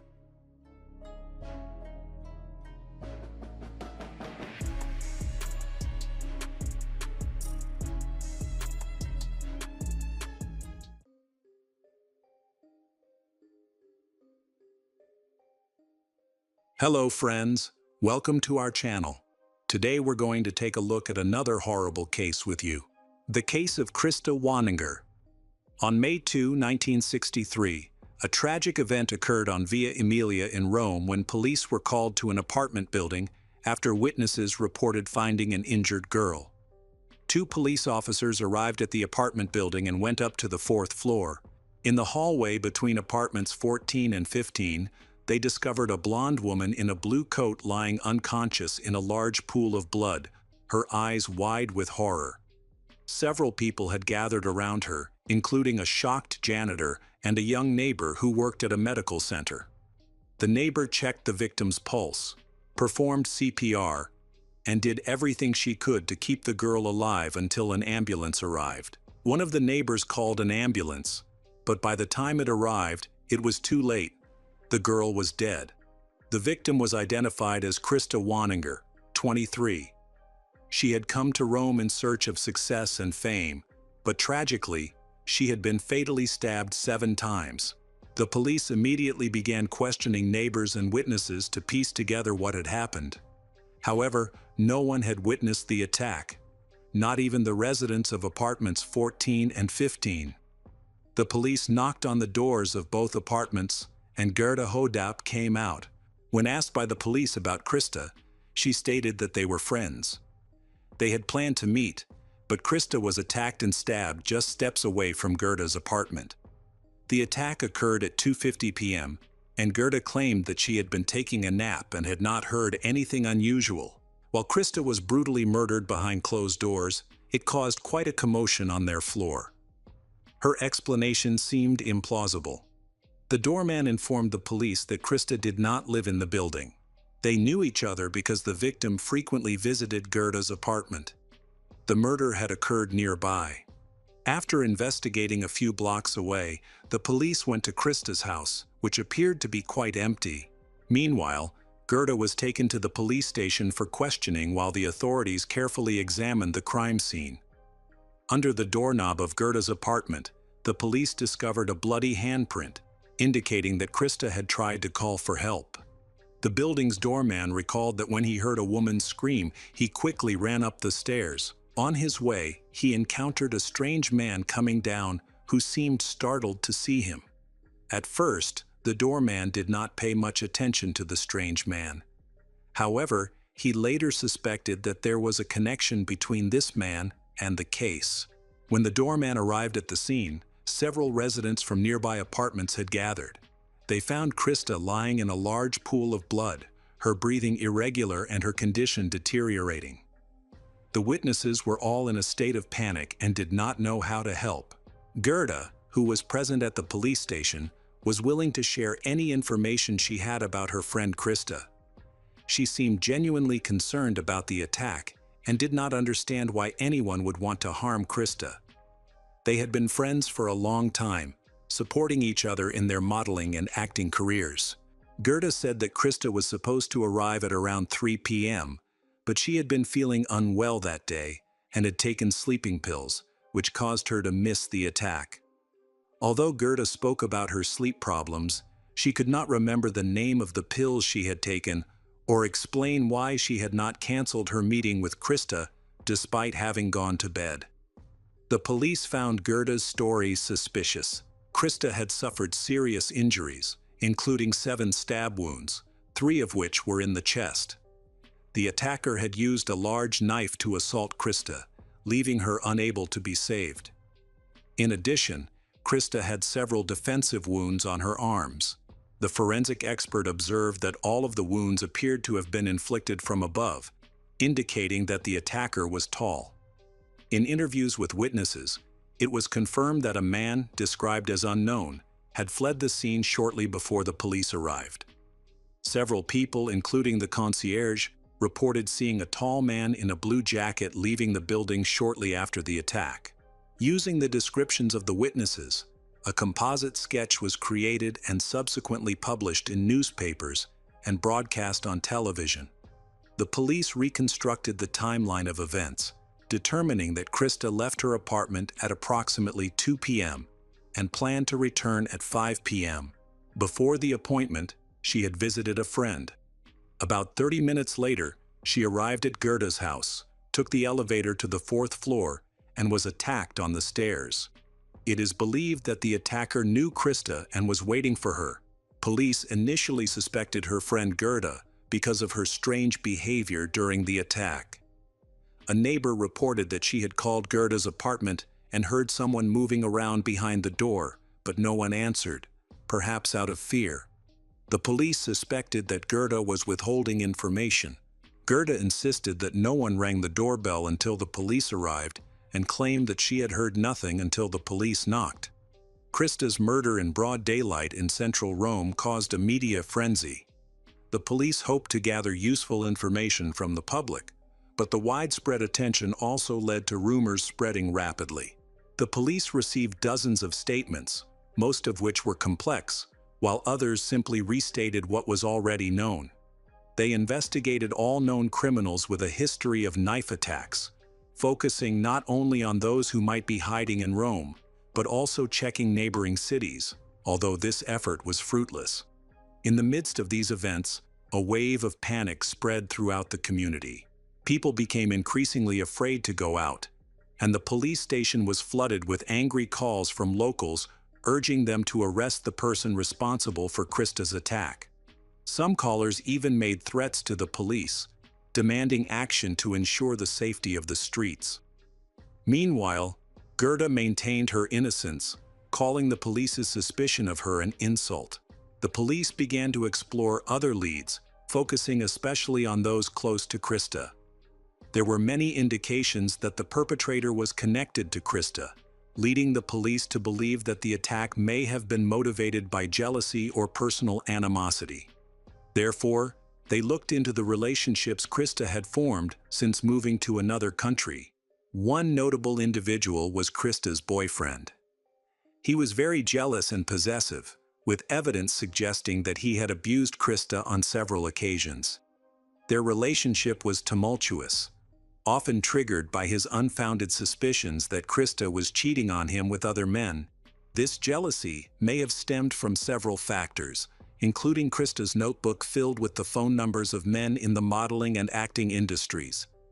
Her profession required her to socialize and network with many people, and Krista frequently attended social events to promote herself and build valuable relationships, which made her boyfriend feel uncomfortable.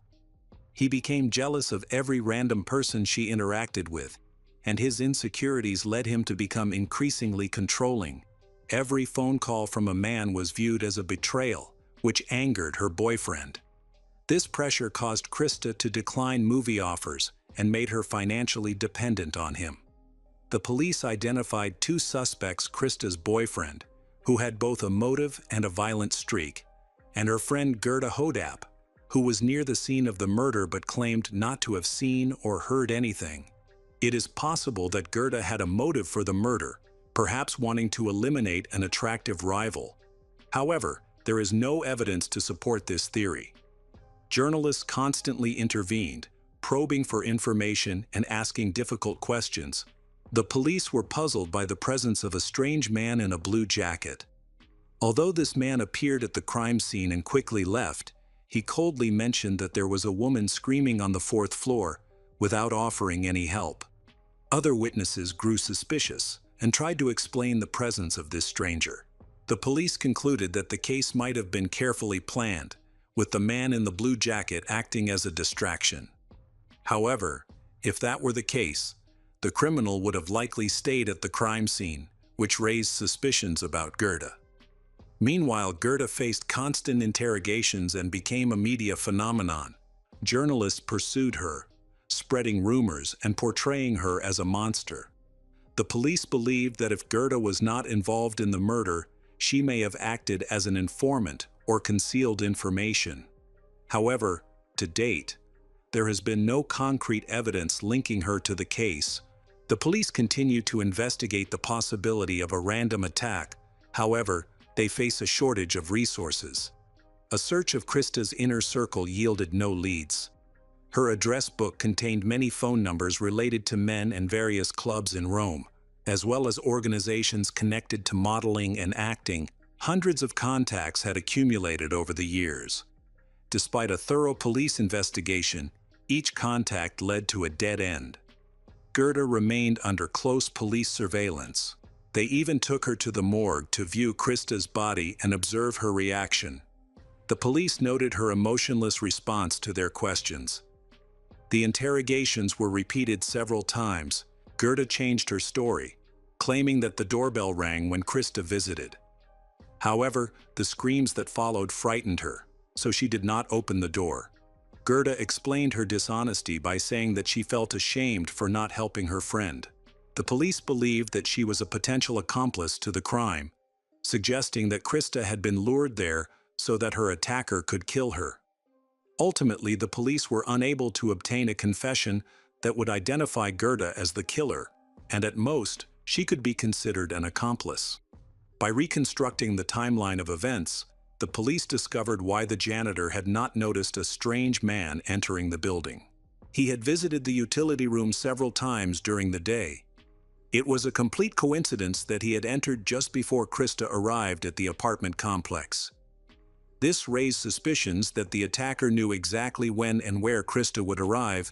Several witnesses reported seeing Krista enter the apartment complex alone, unescorted, and without anyone else accompanying her.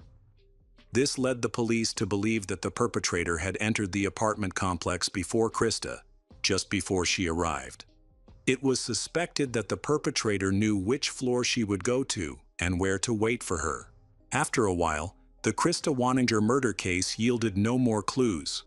Public interest in the case also waned, as no similar attacks occurred afterward.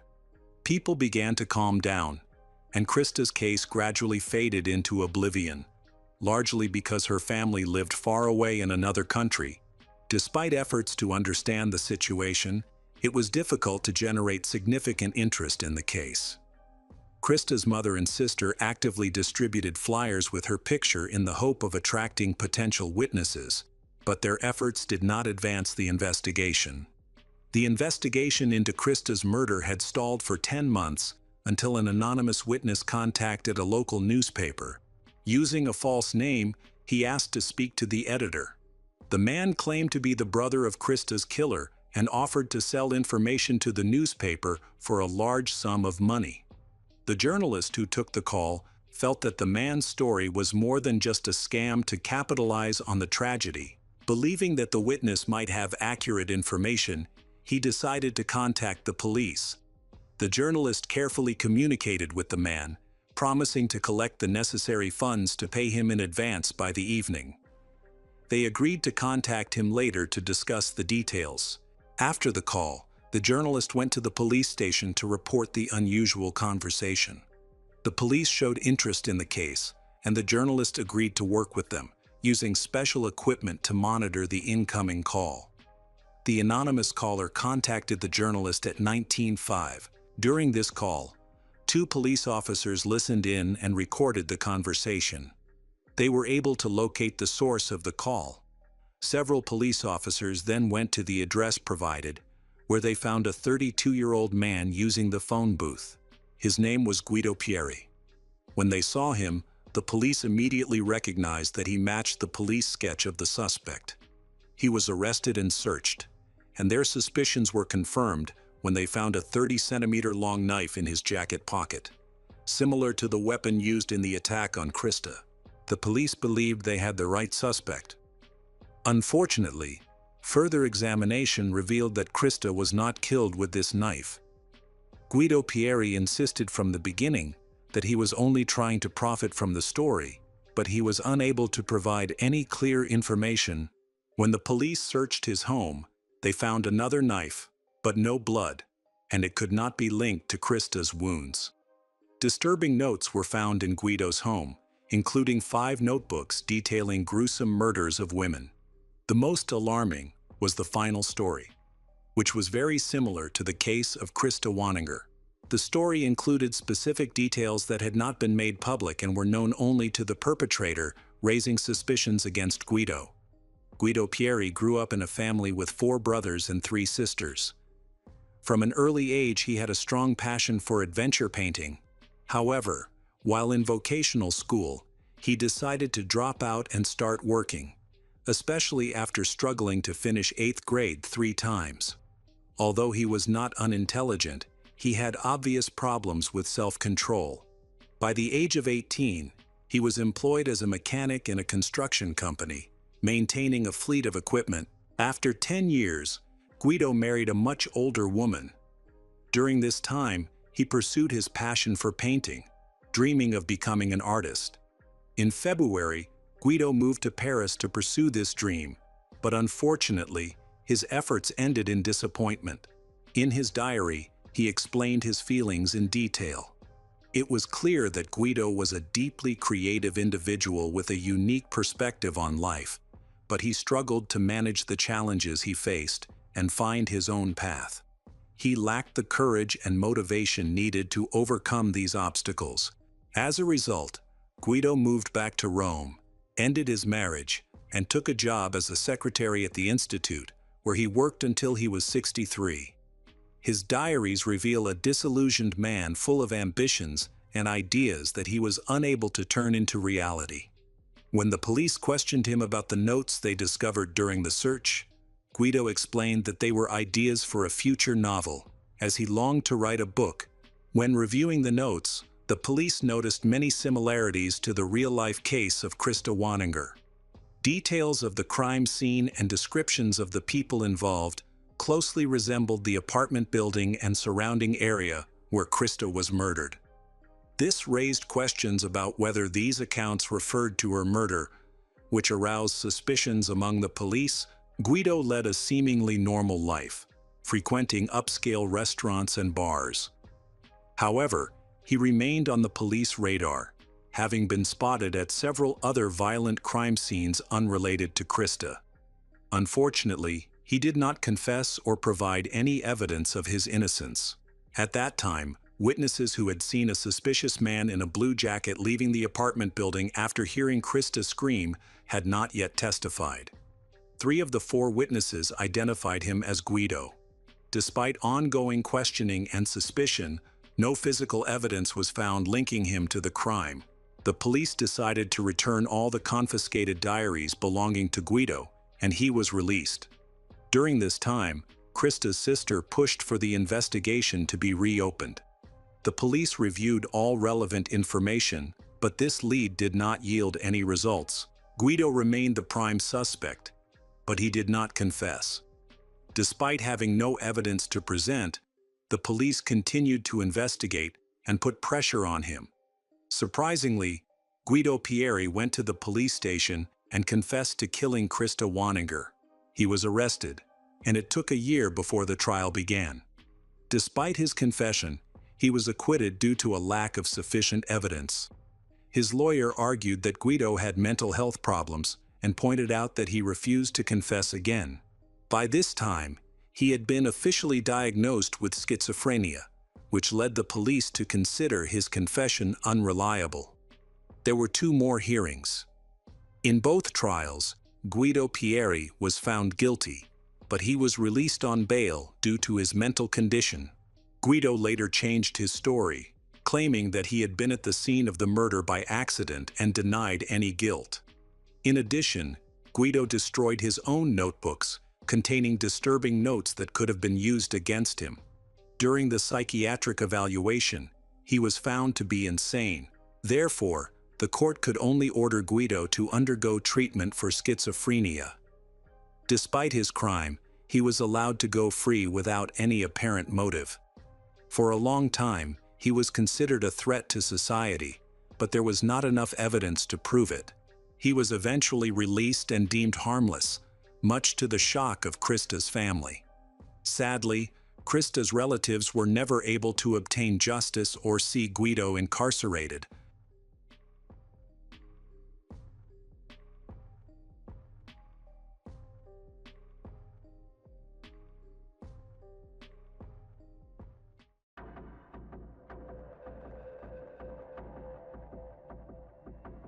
Anna Sablina, the familiar voice of radio host Vologda, was once a symbol of confidence and success. But after the sudden death of the man she'd been with for over 10 years, her world fell silent, revealing a void unseen by anyone. It was in this solitude that another man entered her life. He was gentle, caring, and appeared at Anna's weakest moment. But behind that facade of concern lay instability, jealousy, and rages she didn't recognize. On the night of January 2nd, 2023, in a brightly lit Moscow apartment, that gentleness vanished in minutes. When the police broke down the door, they were confronted with a horrifying scene. Anna lay motionless with hundreds of stab wounds, and beside her was the man she had once trusted, drunk, covered in blood, and unable to explain what had just happened. What really happened in that locked room, and why were the warning signs ignored until it was too late? The story of Anna Sablina is not just a case. It's a chilling reminder of how tragedy can silently grow in the very moments we believe we are loved.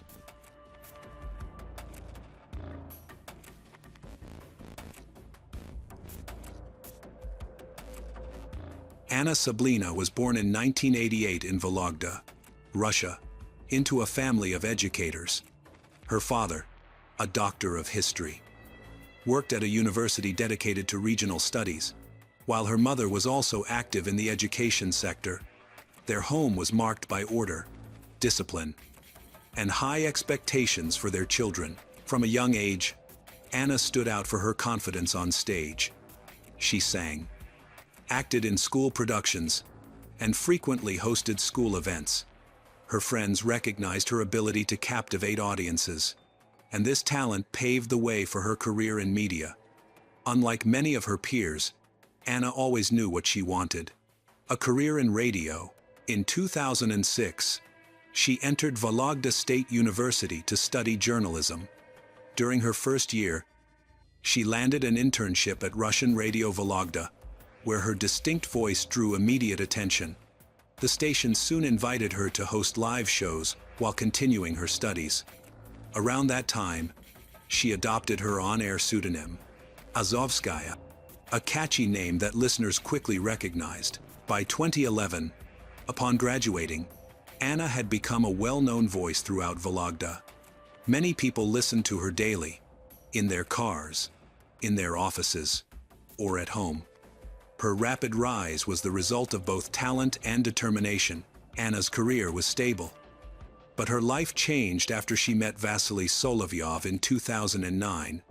He was a successful businessman from Cherepovets, running several companies, including the radio station where Anna worked. He was nearly 20 years older than her, known for his calm demeanor and high work efficiency. Their relationship began professionally but soon developed into something more personal. Vasily admired Anna's ambition and actively supported her career. He gifted her a car, arranged housing for her in Moscow on Polina Osipenko Street, and helped her find accommodation in Cherepovets and Vologda. These gifts clearly demonstrated his desire for a long-term future with her. Despite their age difference, their relationship remained strong. They kept their romance private, only sharing it with a few close friends. Friends described it as a balanced relationship, not the typical story of a wealthy man and a young woman in the media industry. Anna remained independent and continued advancing her career, never relying solely on Vasily's financial support. Their partnership lasted for over a decade. By the early 2022s, they began to think about a shared future. But in 2021, everything changed suddenly.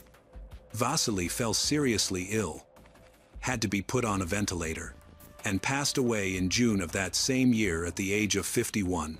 Vasily's death was a huge shock to Anna. She became withdrawn, stopping sharing her future plans. Colleagues noticed that the confidence and energy that once defined her seemed to fade. This marked the beginning of a decline in her emotional well-being, which would later profoundly affect her life. After Vasily's death, Anna continued to work, but only what was necessary. Work no longer brought her joy, only daily responsibilities. She gradually withdrew from social life, avoiding meeting and talking with friends. Colleagues noticed she rarely smiled and evaded questions about her personal life. For Anna, this period of loneliness and instability made her increasingly vulnerable to such influences.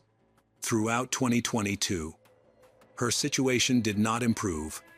She maintained a composed image at work, but privately she struggled with exhaustion and a lingering sense of loss. the stability she once found through Vasily was gone. Replaced by routine and solitude, her world had become small and quiet. During this fragile time, she longed for support but couldn't express it. Emotional emptiness often opens the door to new relationships that feel like a reprieve, a chance to regain balance.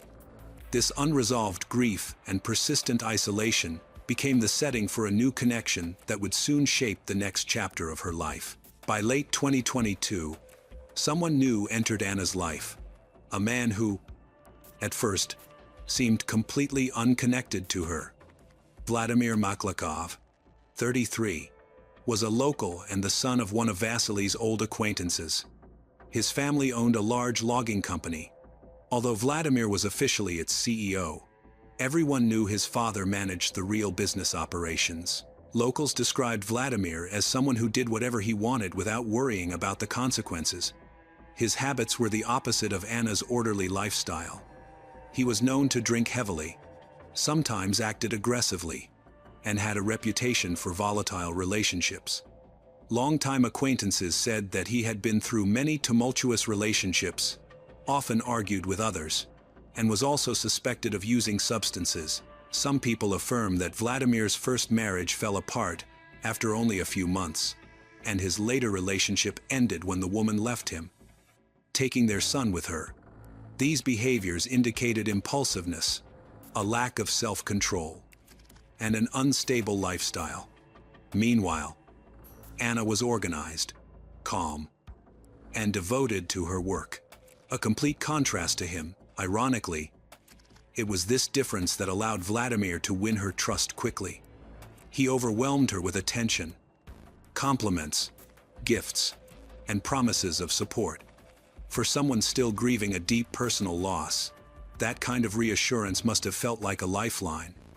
At the time, Anna was emotionally fragile, which made her more susceptible to his influence.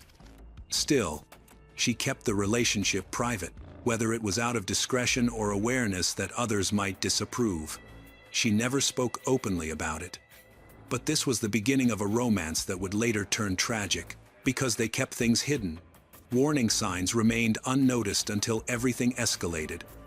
After several months, Vladimir's troubling behavior became obvious. Under the influence, he turned loud and unpredictable, lashing out over trivial matters. Those who knew him said such outbursts were typical of him. Anna rarely discussed these issues directly, but a close friend later remembered small hints. Anna seemed constantly exhausted, avoided details about her relationship, and often changed the subject. These behaviors indicated their relationship was no longer stable. All of this described a man who was unstable and difficult to predict. So why didn't Anna see the warning signs? Their relationship followed a familiar pattern, a phase of caring, promises, then arguments and outbursts of emotion. This was followed by apologies, promises to change, and overflowing displays of affection to make amends. This cycle left Anna both insecure and hopeful that things would get better. In her vulnerable moments, any act of kindness from Vladimir provided Anna with a sense of security. That's why she keeps staying by his side. A moody man, yet one who occasionally shows the tenderness she needs. Gradually, this dynamic shaped their relationship, while the warning signs became increasingly obscured. By the end of December 2022, Anna and Vladimir had gone through many tense periods, but they still decided to celebrate the new year together. For Anna, this was likely a chance to start fresh, to find peace as 2023 began. They traveled to Moscow and stayed in the apartment on Polina Osipenko Street, the same one Vasily had once given to Anna. Vladimir later told investigators that they had rented the apartment, which wasn't true.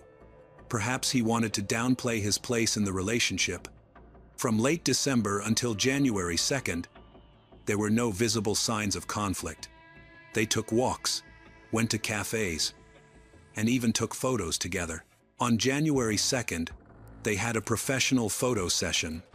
The photographer recalled that the couple looked relaxed and comfortable, showing no tension. In those pictures, they appeared like any other couple, enjoying the holidays. cheerful, calm, and unaware of what was about to happen. That day turned out to be Anna's last. After the photo shoot, they returned to the apartment for a quiet evening. Everything seemed normal, a peaceful holiday night in Moscow. Dinner, conversation, and rest. But in the hours that followed, that calm would unravel, revealing something much darker beneath the surface. What could have been a new beginning instead became the prelude to tragedy. The evening began peacefully, with small talk and future plans. After that, the topic of their conversation shifted to their future, a subject that both of them had been thinking about for a long time. For Vladimir, it was time to assert his position. He unexpectedly proposed, without any prior preparation or discussion. He saw it as a way to solidify the relationship, to assert control. But Anna didn't share his view. She calmly refused, explaining that she wasn't ready to commit to a lifetime with someone who behaved erratically. There was no shouting, no argument, no emotional outburst, and that quiet, composed refusal became the turning point. Perhaps Vladimir understood that calmness as indifference, the very thing he feared most. He viewed the rejection as an insult, even a betrayal. That night, he had been drinking, further destabilizing his emotions and making him more prone to losing control. The conversation quickly became tense. His voice grew louder, his attitude aggressive, and then it erupted into violence. When Anna tried to leave, Vladimir blocked her way. She ran into the bathroom, the only place she could close the door to hide. But the door was weak, the lock, unable to withstand the pressure. Just seconds later, the door was broken down.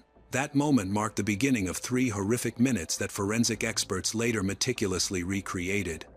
The autopsy report showed Anna was stabbed 247 times, a number that speaks volumes, reflecting a complete breakdown of control and frenzy. The report emphasized that there were no pauses, a clear sign of extreme emotional disturbance at the time of the attack.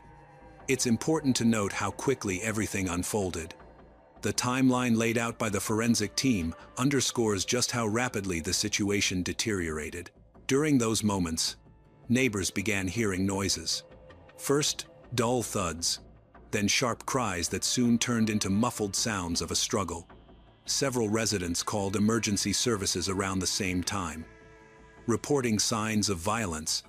However, records later showed that the rescue team responded slower than the standard response time for this type of situation. That delay became a major focus of the investigation. When officers finally arrived, the apartment door was locked, forcing them to break in. Inside, they found Vladimir lying near Anna's body. He was drunk, his clothes stained with blood, but he offered no resistance when apprehended. His speech rambling and incoherent, his first words were included in the official report. He said he hadn't meant for things to go that far. His behavior was erratic, alternating between confused explanations and total detachment. At that point, investigators had the basic outline of the case, the scene, the weapon, and the suspect found on site. Still, key questions remained about how the incident unfolded, how long it took for help to arrive, and how much alcohol had influenced Vladimir's actions. These details would become central to reconstructing what happened that night and shaping the investigation's direction. News of Anna's death spread quickly in the cities where her voice was well known, and in Moscow. Her colleagues in radio were shocked, describing her as dedicated and professional, qualities that made her death all the more tragic. National media began reiterating the pressures Anna faced after Vasily Solovyov's death, and the mental anguish she experienced. Many theories were put forward, from personal conflicts to issues of inheritance from Vasily, but all remained speculation, lacking concrete evidence. The trial began with a confession. Vladimir admitted to the attack but tried to present it as the result of an emotional breakdown, hoping for leniency. He was charged with 2 counts causing serious injury, resulting in death and unlawful entry with violence. During the trial, Vladimir's demeanor was markedly different from the night of the crime. He appeared calm, expressed remorse, and claimed he acted under extreme emotional distress. His lawyer emphasized his voluntary confession and the fact that he never tried to flee, arguing this should reduce his sentence. The defense also presented a letter of confirmation from his hometown and previous records of alcohol addiction treatment, aiming to portray him as someone who had tried to change but failed in a moment of weakness. The entire strategy was geared towards depicting the incident as a moment of loss of control, rather than a premeditated crime. After considering the nature of the incident, the timing, and the forensic findings, the court sentenced Vladimir Maklakov to 14 years in a high-security facility. For Anna's family, the verdict brought mixed feelings. The punishment was significant, yet it still felt insufficient compared to the magnitude of their loss. Anna's parents filed a civil suit seeking 5 million rubles in damages. Their goal was not financial gain but formal acknowledgement of responsibility. Meanwhile, Vladimir's attempts to portray himself as a victim of circumstances were seen as an evasion of responsibility. The court's decision officially closed the case, but many questions remained about the choices, warning signs, and missed opportunities that led to a tragedy that might have been prevented. After his conviction, Vladimir's future seemed sealed. He would face many years in prison under strict conditions with little hope of pardon. Yet soon after, his lawyer submitted a petition for him to join a military deployment under a special operations contract, a legal option that allows inmates to replace most of their sentence with military service. The petition was approved, and Vladimir joined a group chosen for accelerated training before deployment. His participation in this program later became grounds for early release. By 2025, just 2 years later, he was back home. News of his release shocked many in Vologda. Residents vividly remembered the details of the crime and did not expect someone guilty of such a serious offense to be freed so quickly. For many, this was surprising, especially for those who believed that justice meant the full execution of the sentence. Upon his return, Vladimir moved near his family. According to people who knew him, he helped his father with daily tasks and deliberately stayed away from public places where he might be recognized. Before long, rumors spread that he was seeing someone new, igniting renewed public discussion. The contrast between Vladimir's quiet new life and the grief still felt by Anna's family was striking.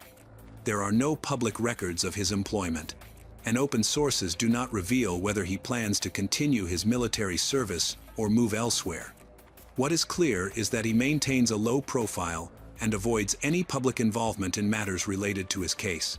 Legally, he faces no special restrictions other than periodically registering at his official place of residence. For Anna's mother, however, his release was devastating. She could not comprehend how the man responsible for her daughter's death was now free. The gap between the court's sentence and the time actually served stirred strong public concern. Many questioned whether the system truly reflects society's expectations for justice in such serious cases. Thus, the story reached its final chapter, one where the legal verdict became only part of a larger, more painful discussion about fairness, justice, and the lasting weight of consequences.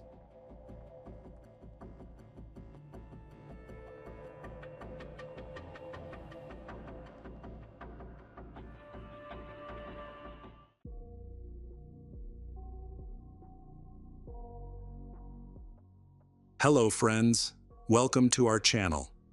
Today we're going to take a look at another horrible case with you, the case of Orville Fleming.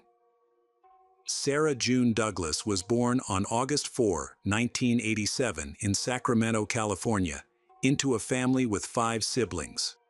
As a child, she was a sweet, sociable, and cheerful girl with a deep love for nature. She had a particular fondness for animals, especially dogs and birds, and enjoyed spending time in the garden planting and caring for plants.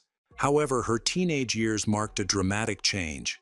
Sarah became rebellious and mischievous, dropped out of school, abandoned her previous hobbies, and began spending most of her time with friends and attending parties. At the age of 19, she entered into a tumultuous relationship with a man and eventually became pregnant. In 2007, at the age of 20, Sarah gave birth to a son. Unfortunately, the child's birth did not resolve the conflicts between Sarah and her boyfriend, and they eventually decided to separate.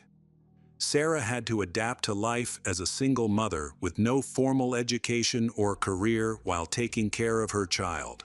Over time, making ends meet became increasingly difficult, as finding a steady job that could support both her and her son proved to be a challenge.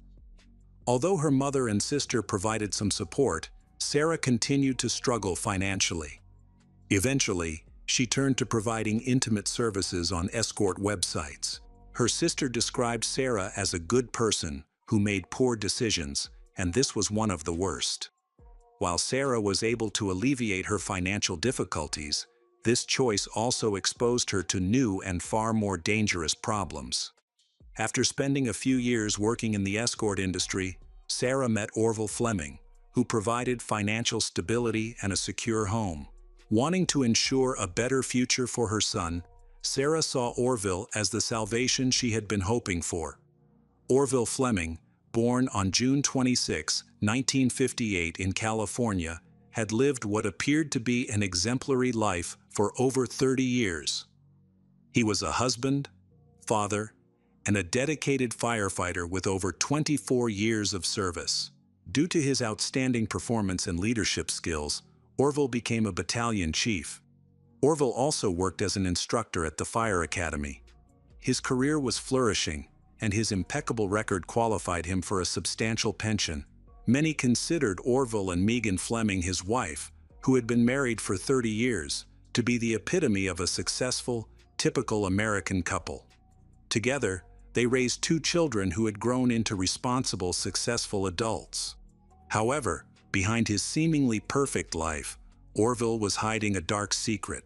A significant portion of his income was spent on one of his private indulgences, hiring escort services that he found on internet platforms. Despite being seen as a devoted husband and a dedicated civil servant in his 50s, Orville sought out intimate encounters with young women. On one of these websites, Orville met Sarah, a 24-year-old attractive young woman. Orville was immediately drawn to her during their first meeting. At the time, Sarah was using a different name on the website and charging $300 an hour for her services. It is said that during their meetings, Sarah gained Orville's trust by sharing stories about her difficult life as a single mother. Moved by her struggles, their relationship quickly developed. Orville became deeply infatuated with Sarah, to the point of obsession. Orville continued to care for Sarah and her son, but he felt that it was not enough. After some time, he suggested that they move in together, promising to leave his wife, marry Sarah, and take care of her child.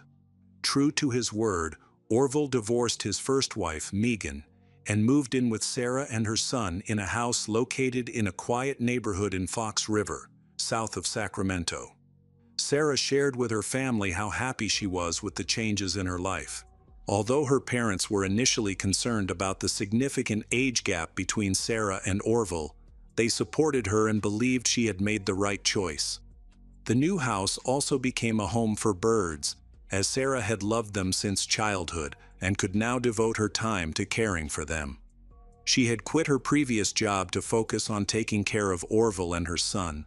Their plans for marriage began when Orville gave Sarah an engagement ring with a large diamond. However, their relationship soon began to deteriorate. Orville became possessive and extremely jealous. Knowing that Sarah was financially dependent on him, he used this to his advantage to control her and ensure she stayed by his side. After living together for 2 years, Sarah grew increasingly frustrated with her fiancé, who displayed obsessive and controlling behavior. She also frequently clashed with Megan, who was still Orville's legal wife despite him filing for divorce on October 24. Sarah's patience was wearing thin, and she began calling Megan repeatedly, even demanding that Megan pay off Orville's debt for the escort services Sarah claimed to have provided him.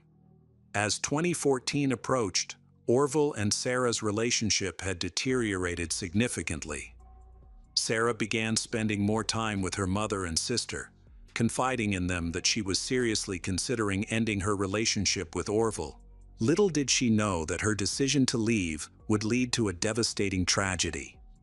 On Wednesday, April 30, 2014, Sarah sent her son to stay with his father for a few days and decided to spend time with her mother and sister. The three women went to a casino where they stayed until 11 p.m. During this time, Orville repeatedly called and texted Sarah. Around midnight, Sarah's sister dropped her off at the house she shared with Orville, not realizing it would be the last time she would see her sister alive. When Sarah entered the house, she immediately sensed something was wrong. A strong smell of gas filled the air.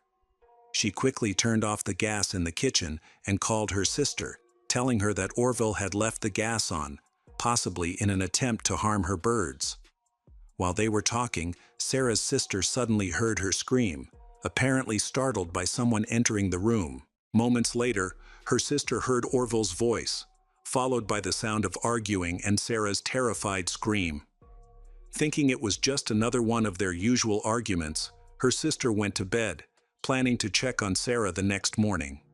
The next morning, Sarah's sister tried calling her several times but received no response. At 8 a.m., Sarah's sister and aunt decided to go to her house.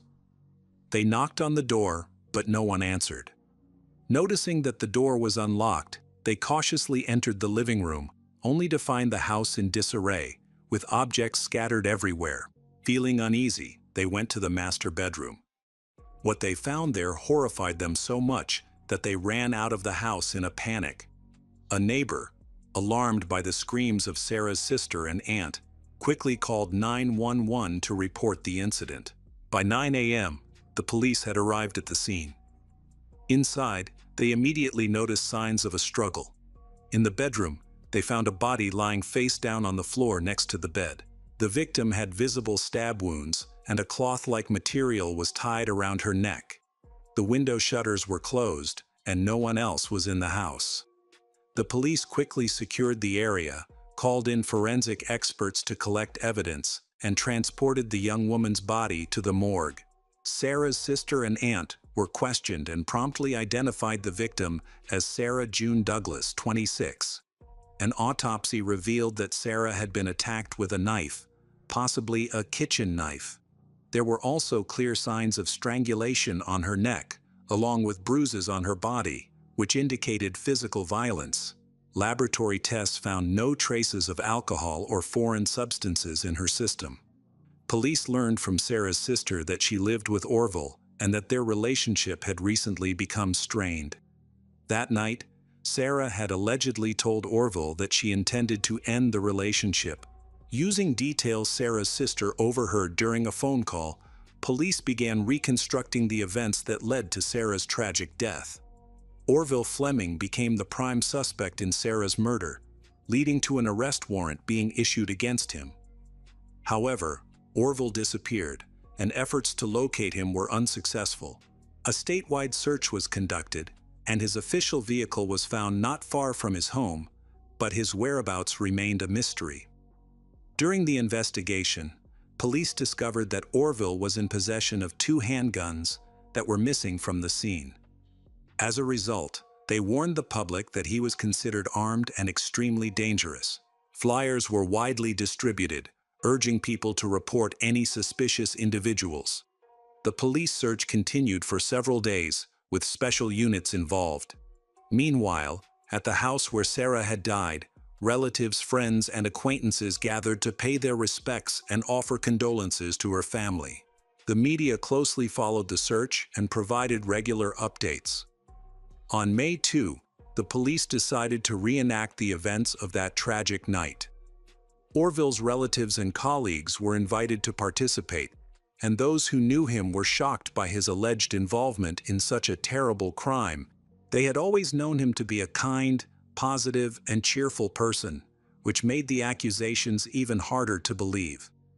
A week after Orville disappeared, he was removed from his post due to being absent from work for more than 5 days.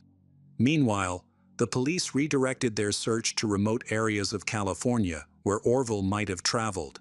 They speculated that, as a nature enthusiast who frequently hiked in hard-to-reach areas, Orville might possess survival skills suited to such environments. During the ongoing search, Orville's wife Megan made a startling revelation. She claimed that Orville and other members of the California Fire Department had used escort services at the fire station. Megan stated that she had seen a video showing firefighters with women, including one identified as Sarah, inside the station's fire truck. However, when police searched the home Orville and Sarah shared, they found no such videos or photos. Megan went on to report that Sarah had been demanding money from her for the past 4 years to pay debts related to intimate services. Megan claimed that the situation escalated after Sarah discovered that the diamond ring Orville had given her was, in fact, a fake. After 2 weeks of intensive searching, Orville, a former fire battalion commander, was finally arrested on May 26, 2014. He was found at a bus stop near the woods where he had abandoned his car, suggesting that he had been hiding in the woods the entire time. When he attempted to catch a bus to get food, he was arrested without resistance. On May 20, 2014, Orville Fleming appeared in court. He claimed that he could not afford a lawyer and refused to plead guilty. 10 days later, the California Highway Patrol announced an investigation into alleged misconduct involving members of the fire department where Orville had worked. In October 2014, 4 months after the murder, Orville formally pleaded not guilty. Sarah's family, particularly her mother, was outraged by Orville's arrogance, as he even winked at his lawyer while proclaiming his innocence. Her family informed the court about Sarah's troubled relationship with Orville, describing him as a jealous and controlling husband who had forbidden her from working. At the same time, an investigation was launched into the fire academy where Orville had been an instructor. On December 29, 2014, evidence of misconduct was uncovered, resulting in the suspension of 16 firefighters. In June 2015, Orville's lawyers began their defense by attempting to portray him in the best possible light. They argued that he was a victim of manipulation by an escort service employee with a history of substance abuse.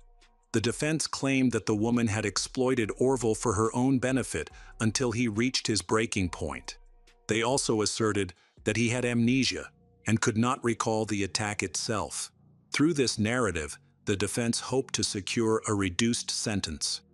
The next day, Orville alleged that Sarah was an alcoholic, used illegal drugs, and frequently yelled at and humiliated him.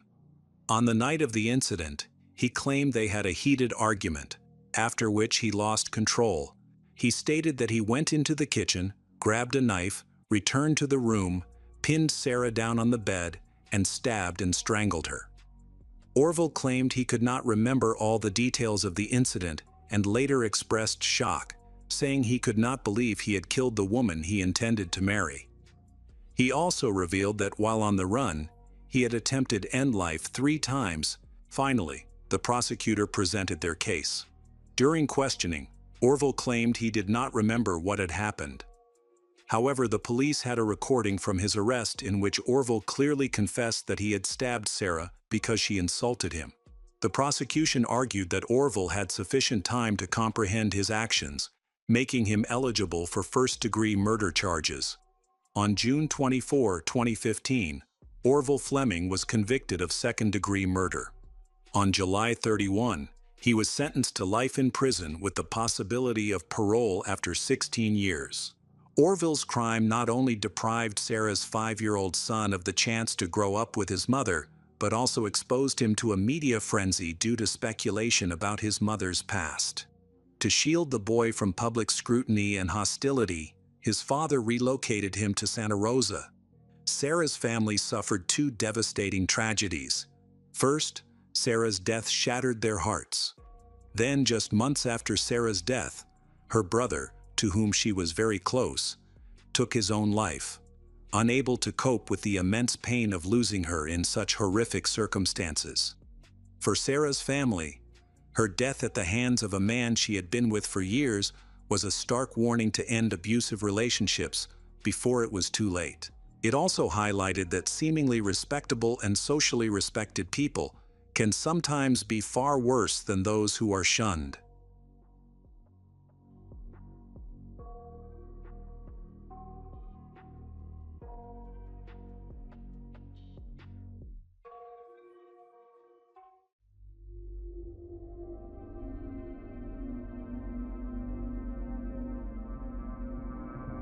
In Anchorage, Alaska, on the night of January 6, 1978, a 16-year-old girl left home and told her mother she was going ice skating with friends.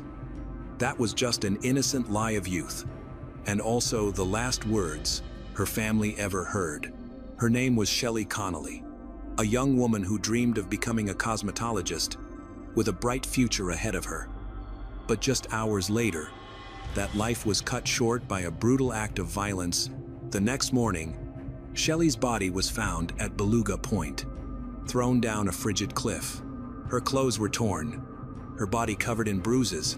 She had crawled back up the cliff, fighting to stay alive, and then collapsed silently into the icy cold. The haunting question is, who dragged an innocent young woman into that deadly night? Who beat Madiasal, tortured, and abandoned her in the Alaskan darkness? And why did justice go unpunished for more than 4 decades? Until a new genetic technique gave the Connolly family hope.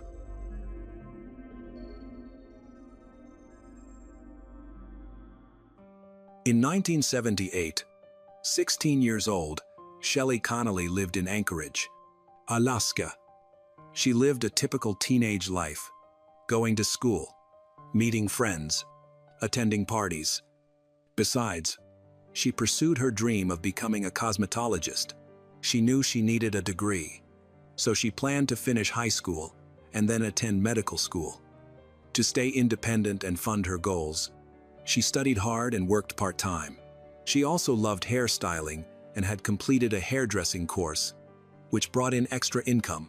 January 6, 1978, began like any other day. Shelley went to school in the morning and, after returning home, told her mother she was going ice skating with friends. That was a lie. Instead, that evening she went to a bustling bar in Anchorage, popular with locals and visitors. Although the security guard was not allowed to let anyone under the age of 16 in, Shelley was a regular and was allowed in. Many other teenagers also frequented the bar in the late 1970 seconds. Shelley's older sister was also at the bar with her boyfriend and saw Shelley that night. At the bar, Shelley met a group of 3 young men who looked strange and did not seem to be local. They stayed late, leaving around 2:00 a.m. A security guard, as well as Shelley's sister and her boyfriend, saw the group get into a small dark sedan. Shelley's sister tried to stop her from going with those men, but she refused. When the sister returned home later, Shelley wasn't home. She chose not to worry immediately, assuming Shelley would come back soon, and went to bed. By morning, their parents were already trying to locate her. They called friends and acquaintances, but no one had seen Shelley since the previous night. By midday, the family reported her missing to the police. The older sister told officers Shelley had been at the bar and described the 3 men who she suspected were oil pipeline workers and not locals. Police began searching for suspicious young men among shift workers and recent arrivals. They also looked into men recently released from prison who had returned to Anchorage. Neither lead produced results. Because a minor had disappeared under troubling circumstances, police moved quickly, canvassing the area and interviewing bar staff. After a day, the investigation had stalled. They had only descriptions of the men and no solid leads. The next morning, tourists stopped near the railroad tracks at Beluga Point to take photos.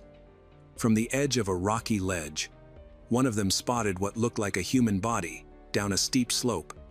They called authorities immediately.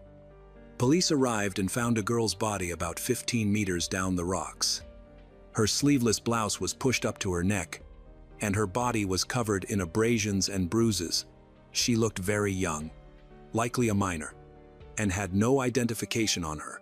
Evidence suggested she had been violently assaulted over a period of time. Investigators believed she was beaten, dragged along asphalt behind a vehicle, and then thrown down the embankment, likely while the car was still moving, as there were no tire marks indicating braking. The location where she had been dumped was identified, based on the position of the victim's body on the slope. It can be seen that she continued to fight for her life after falling down there. She was still alive and conscious, as shown by marks in the rocks. She had tried to crawl upward, but her legs were broken from the fall from the car. The prolonged beating left her so exhausted she couldn't stand. The initial autopsy revealed that the injuries were not immediately fatal. However, it was January in Alaska, and the weather was extremely cold. The victim was wearing only a thin, sleeveless blouse and jeans, so it was possible that she died from hypothermia. A definitive conclusion was reached only after the autopsy was completed. The lab later determined that the brutality of the attack was more severe than initially thought. The victim suffered severe injuries that led to life-threatening internal bleeding. In addition to the injuries, the victim also engaged in intimate behavior immediately before death, possibly voluntary. She had been beaten with a blunt object, resulting in multiple lacerations, severe abrasions, and bruises. She suffered a ruptured liver from blunt force trauma to the abdomen. The autopsy listed the cause of death as internal bleeding and hypothermia. Defensive wounds and skin particles under her fingernails indicated a prolonged struggle. The assailant likely sustained injuries. Police began searching for a violent man with injuries to his hands and face. In addition to the suspect's DNA, bodily fluids were collected from under the victim's fingernails, showing signs of abuse. This evidence would have been valuable, but in 1978, DNA analysis and profiling techniques were not yet developed. Fortunately, the medical examiner preserved and archived the samples. The immediate priority was to identify the victim. Anchorage police held a press conference and, along with local television, announced the discovery of a young girl who had been abused and murdered. The brutality of the crime, possibly involving torture, sparked public outrage. Migrant workers were again blamed by some for rising crime. Shelley's family did not see the announcement immediately, but later heard that an unidentified victim had been found a few miles from Anchorage. Her parents contacted authorities and, based on the clothing description, suspected it was Shelley. Family members then confirmed the victim was 16-year-old Shelley Connolly. A homicide investigation began. Notably, this occurred while a serial killer, later identified as Robert Hansen, was targeting women in and around Anchorage. 7 more bodies were found that same year. Initially, police suspected Shelley was a victim of serial killer Robert Hansen. However, detectives quickly realized that the circumstances of Shelley's death did not match his pattern or victim profile. When Robert was eventually caught, his DNA and even his blood type did not match the evidence in Shelley's case. With numerous assaults and murders in the area, Anchorage police were overwhelmed and lacked resources, so Shelley's case received limited attention. Detectives found no solid leads. The weapons used to restrain and beat her were never recovered, leaving no fingerprints. Witnesses couldn't reliably describe everyone who had been with Shelley during her final hours. Many bar patrons were heavily intoxicated, and their accounts conflicted, weakening their credibility. Even so, the investigation continued. After interviewing witnesses and reviewing the bar's usual patrons, one name kept coming up. A man known in the criminal underworld as Pinky. He lived near Anchorage, and multiple witnesses identified him. A background check showed he'd been on law enforcement's radar since his teens. With a growing list of offenses, his crimes escalated over time. By the period near Shelley's death, he had committed several violent assaults and was distributing banned substances. Detectives couldn't immediately name a prime suspect. Pinky seemed to vanish, which only heightened suspicion. Reports suggest that Pinky went into hiding after the abuse and murder. However, the case did not become a national manhunt because the police found him within 48 hours. He was taken to the police station for questioning, denied all charges, and provided an alibi, which was later proven true. Police then appealed to the public again, sharing all available details and asking witnesses to come forward. Several did. Despite the new tips, none led anywhere. The case stalled. Between 1978 and 1997, detectives made multiple attempts to solve Shelley Connolly's murder. They identified various suspects, but each denied guilt and produced alibis. There wasn't enough evidence to file charges. Suspect lists grew, but new arrests followed. Lacking convincing evidence, the investigation needed a new direction. By 1997, they re-examined the case with fresh eyes. At that time, DNA testing made major strides, and a specialized profiling lab opened in Alaska. Evidence from the Shelley Connolly case was sent for analysis, and a DNA profile of the perpetrator was developed. Her family hoped they would finally learn who killed their daughter. The profile was checked against the criminal database, but no match appeared.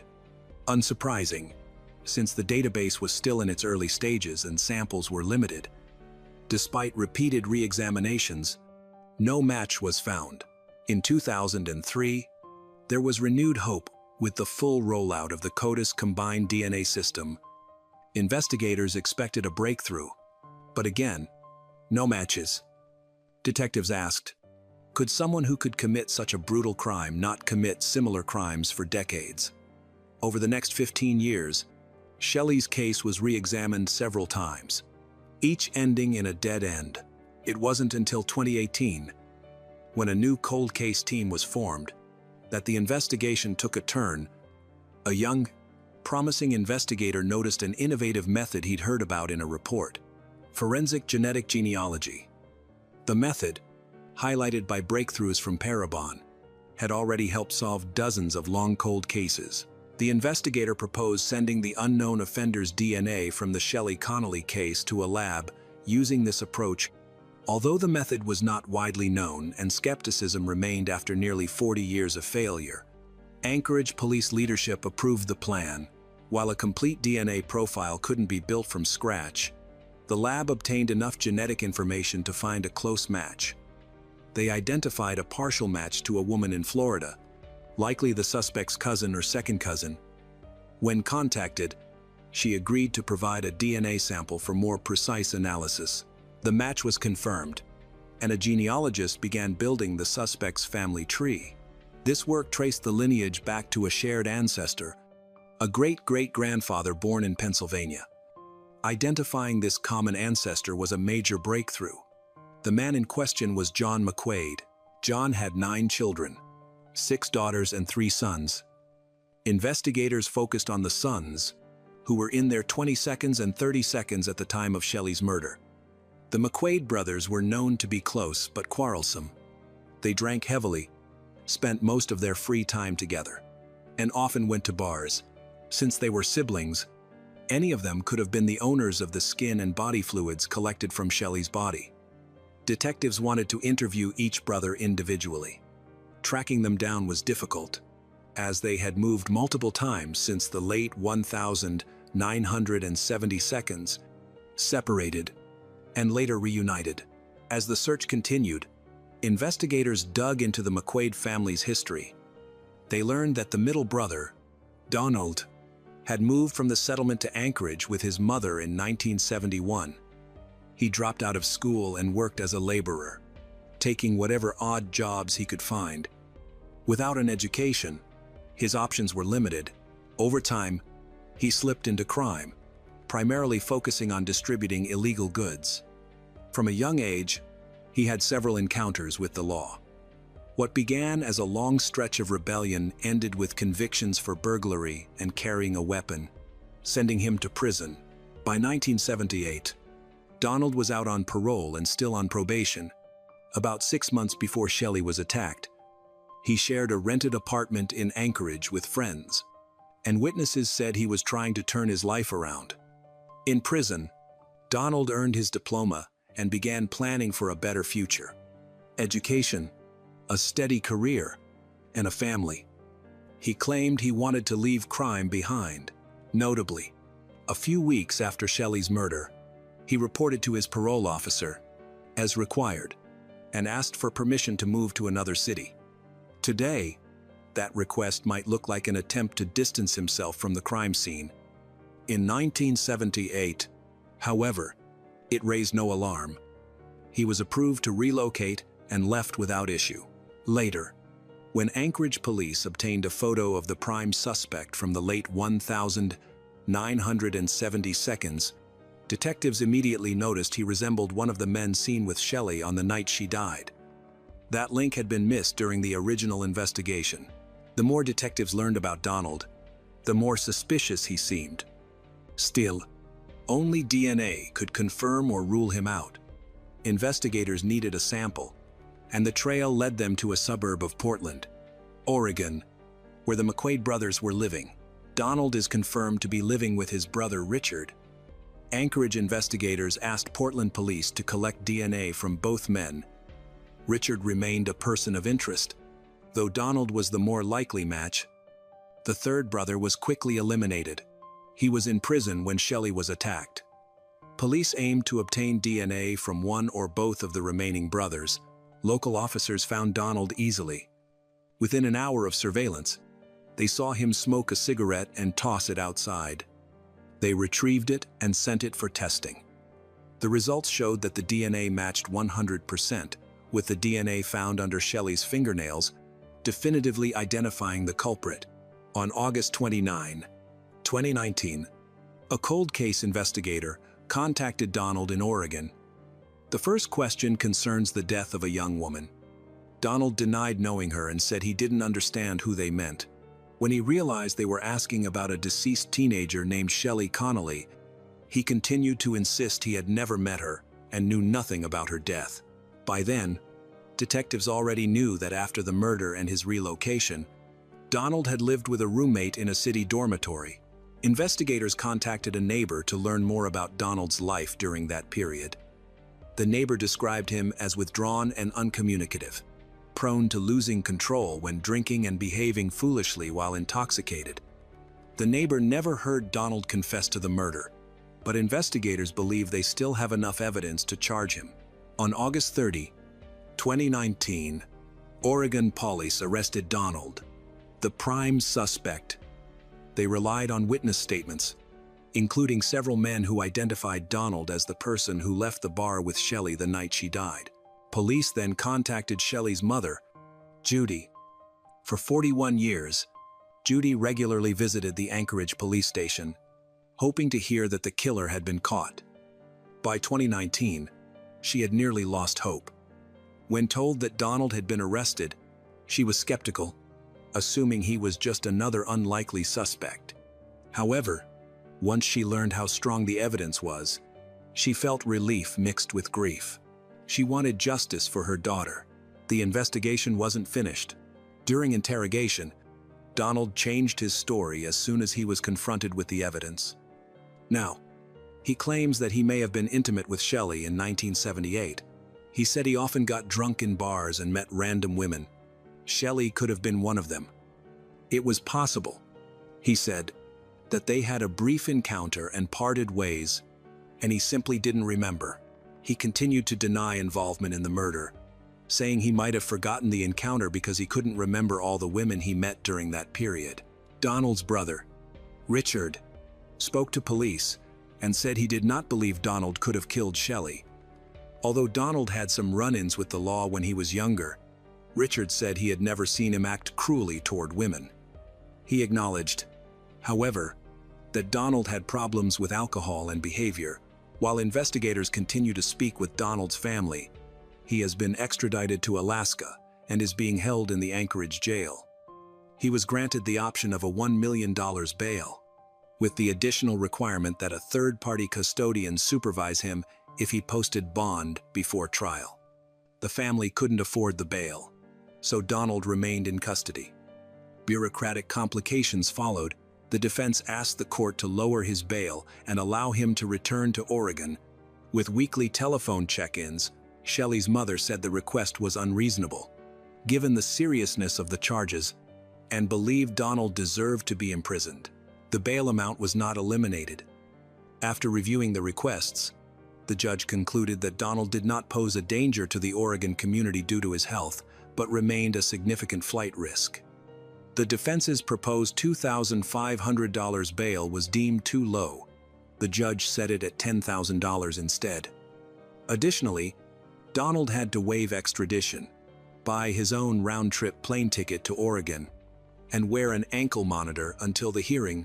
During the trial, which lasted only 2 weeks, the prosecution convincingly proved Donald's guilt.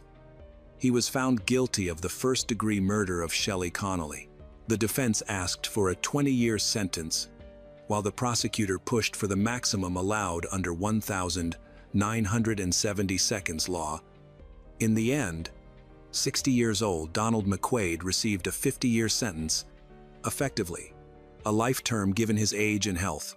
The verdict brought comfort to Shelley's loved ones, although her mother died before the verdict. Still, many questions remain. What was the motive? Donald probably didn't even know Shelley. Investigators also never identified 2 other men who were with her at the bar that evening and left with her.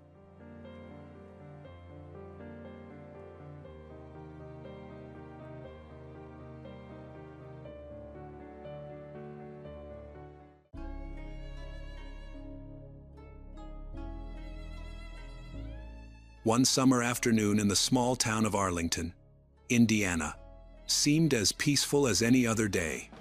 In a place with only a few hundred residents, everyone knew each other. Everyone trusted each other. But that very peace concealed a terrible secret. On June 7, 2023, 17-year-old Valerie Tyndall left home for work. She said she would be back for dinner. But as night fell, Valerie didn't return. Her phone went silent. And in the small house, fear began to creep in. The last person to see Valerie was her neighbor across the street, a 59-year-old man who used to hire her to mow the lawn. He said she might have run away. But the words came too quickly. Too certainly. Months passed. Seasons passed. Then, one late autumn day, the police and FBI returned to his property. Amidst a strange pile of rubbish, they unearthed a wooden box. Inside was the body of a young girl. Her nails were painted bright orange, the exact color Valerie posted on Facebook before she disappeared. It wasn't just the death of a girl, but a chilling warning: sometimes evil isn't in the shadows. It stands right at your doorstep.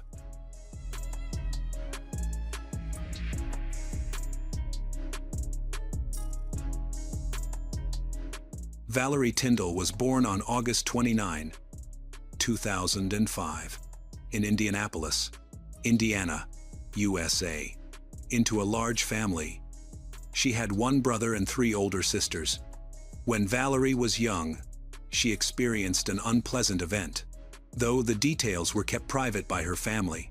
Following that incident, her mother decided the family should move somewhere safer, a decision everyone supported. They moved to Arlington, a small town less than an hour's drive from Indianapolis. With a population of about 300, Valerie's parents hoped it would be a peaceful environment to raise their children, far from the hustle and bustle of the big city. Thanks to their friendly and positive personalities, the whole family quickly integrated into the local community. Life remained calm and stable until the summer of 2023. Valerie, then 17, was preparing for her final year of high school. She was full of expectations for this school year, hoping to graduate soon and begin her adult life. Besides her studies, she loves animals, enjoys taking care of children, and has dreamed of becoming a veterinarian since elementary school. She has always strived to achieve that goal. As a senior, Valerie worked multiple jobs to save money for college, as she didn't want to be a burden on her family. Normally, she took Wednesdays off to meet friends. But that day was different. Even though it was Wednesday, she told her mother she was going to work. By June 7, 2023, during summer break, Valerie was focused on working and saving money for college rather than relaxing. She held several jobs and typically took Wednesdays off to spend time with friends. However, on this particular Wednesday, June 7, 2023, she told her mother she was going to work. That day, Valerie planned to visit her neighbor, Patrick Scott, 59, who lived across the street. She often helped him tend his large lawn, and he paid her. He had a gardening business and sometimes hired her when he had a lot of work. They often referred to each other as friends, though Valerie's family suspected Patrick might have a different interest in her. Her mother grew uneasy when Valerie said she would spend the whole day working for him. Although Valerie's family had known Patrick for years and considered him polite and friendly, especially since Valerie was also friends with his granddaughter, her mother couldn't shake her concern. Patrick assured her that everything was appropriate, and his calm manner eased her doubts. Over time, the two families maintained a good relationship, and Valerie continued working for him regularly. By the summer of 2023, Valerie had been helping Patrick for about 2 years. Her mother believed he truly supported Valerie's ambitions and saw his jobs as an opportunity for her daughter to earn money for college and build experience for the future. Valerie played an important role in convincing her mother because Patrick paid her well and offered her steady work. However, there were reasons to doubt Patrick's character. According to her mother, he had staged dramatic scenes several times and sometimes acted like a jealous boyfriend toward Valerie. Despite being much older, he often made insulting remarks about the boys she spent time with, which seemed inappropriate. After working together for a while, Valerie gradually became more comfortable with Patrick's strange behavior and simply attributed it to his eccentricity. Her family also felt reassured, as Patrick had a good reputation and was respected in the community. On June 7, 2023, Valerie planned to spend most of the day mowing lawns for Patrick's clients. She promised to be home in time for dinner, but when night fell, she still hadn't returned. Concerned, her mother tried calling her, but the phone remained unanswered. When Valerie's mother asked Patrick about her, he said that she hadn't worked with him that day and that they had no plans to go anywhere together. Her mother was stunned. She couldn't understand why Valerie would lie. She tried to calm herself by assuming that Valerie had gone out with friends or perhaps was seeing a new boyfriend she hadn't mentioned. Still, she planned to question Valerie once she returned. Since her daughter was normally open and self-reliant, that evening, Patrick and his wife, Linda, went to Valerie's house. Instead of offering comfort, Patrick suggested that Valerie had probably run away. He presented his theory confidently, but after a while, Valerie's mother began to sense something was wrong. Patrick seemed to grasp the situation too quickly. While Valerie hadn't been missing long enough to draw such a conclusion, there was no reason to believe Valerie had run away. She had never done so before, and she had no mental health issues or addictions. This disappearance was completely out of character. The more she thought about it, the more suspicious her mother became. She sensed Patrick was trying to manipulate her thoughts and steer the story in his favor.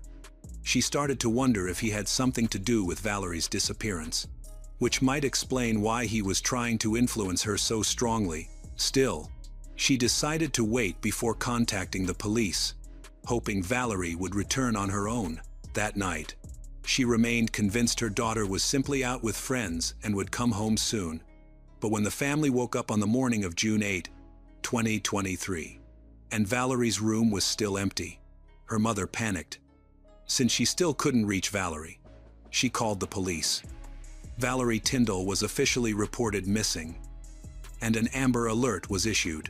According to the family, Valerie was last seen around noon on June 7. Her mother shared her growing suspicions with investigators, who agreed that Valerie might be in danger. Police distributed her description, photo, and details of her car, including its make, model, and license plate number. They began a serious search and quickly questioned Patrick, not only because of his ambiguous relationship with Valerie, but also because she disappeared while on her way to work for him. Patrick had already been screened and had no criminal record. especially not for violent behavior. When first questioned by police, he appeared nervous and claimed he hadn't seen Valerie on June 7, saying their last meeting was on June 6. At first, his story seemed believable. But the police already had statements from other witnesses that contradicted him. Several witnesses reported seeing Patrick and Valerie together on June 7, the day she went missing. Some even multiple times. One woman said she saw Patrick driving Valerie's car. This immediately raised suspicion. When Patrick learned the police had this information, he changed his story. Now admitting that he had seen Valerie on the morning of June 7, he said he had driven Valerie's car to take her to a nearby town about 10 minutes from Arlington, dropped her off, and never saw her again. During the following days, as the police continued to question him, Patrick's story kept changing slightly. His final version during interrogation was that on June 7, he and Valerie met at a store in Shelbyville. He used his company car, and Valerie asked to be dropped off in a neighboring town. Patrick said that when she got out, she walked toward a light blue pickup truck driven by an unknown man, and he never saw her after that. However, shortly afterward, Patrick changed his statement again. He said that he hadn't dropped Valerie off anywhere, but had only driven her around town before returning home. A neighbor asked him to house sit while they went to work, so he left Valerie there. When he returned, she was gone. He assumed she had gone home. But when her mother came looking for her daughter, he realized something was amiss. Patrick insisted that he didn't know where Valerie was. However, investigators quickly determined that his story wasn't entirely true. He had at least admitted that Valerie had been at his house, which was the last confirmed location. Police also suspected he lied about being at work all day, which deepened their suspicions. To investigate further, police asked Patrick to hand over his phone. He handed it over willingly.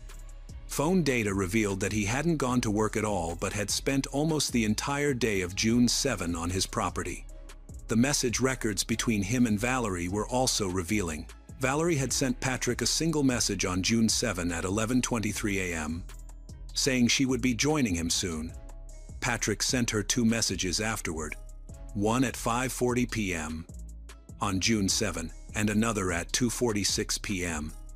on June 8, asking where she was. This evidence showed that Patrick had been lying from the beginning. He clearly knew about their planned meeting, and his attempts to contact her later appeared to be an act. Investigators also learned that Valerie's mother had given Patrick full access to her daughter's location data through the AppLife 360 app in 2021. When Valerie started working for him, this meant Patrick could see Valerie's location in real time and didn't need to ask her where she was. It seemed he was deliberately trying to distance himself from her disappearance and build a false alibi. Despite their suspicions, the police did not have enough evidence to arrest Patrick. His constantly changing statements and attempts to mislead investigators, however, made him the main suspect. Investigators wanted to search his home, but needed a search warrant to do so. They decided to charge him with giving multiple false statements that had obstructed the investigation. While this was not enough for an arrest, it provided grounds for a search. Surprisingly, the thorough search of Patrick's house revealed nothing. The search for Valerie continued for months. It became increasingly clear that Valerie was unlikely to be found alive.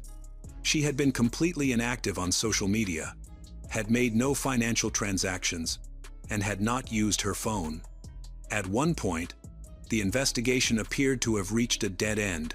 After that, on October 11, 2023, the investigators decided to carefully examine Patrick Scott's property. This time, they brought along specially trained sniffer dogs, believing Patrick was connected to the disappearance. Remarkably, all four dogs instantly picked up the scent of a corpse and ran in the same direction, toward a small pond on the property. The officers called in a diving team, but no body was found. Still, the dogs continued reacting to the water. Handlers explained that this response was expected. as dogs can detect even trace amounts of scent that might have been carried by the wind and absorbed by the water. Although Valerie's body wasn't found, the dog's behavior strengthened suspicions that she had been on Patrick's property. As a result, investigators ordered an aerial topographical survey for the next day. This survey aimed to detect recently disturbed soil, which could indicate a burial site. Several areas on the property showed signs of soil disruption, but none led to concrete results. The investigation once again stalled for several weeks. Valerie remained officially missing, as there was still no definitive proof of her death. 7 weeks after the aerial survey, the case took a new turn. On November 28, 2023, investigators decided to inspect Patrick's property one more time. This time, both local law enforcement and FBI agents were involved. During the aerial review, they noticed a strange pile of garbage in an area far from the house, an unusual place to dump household waste.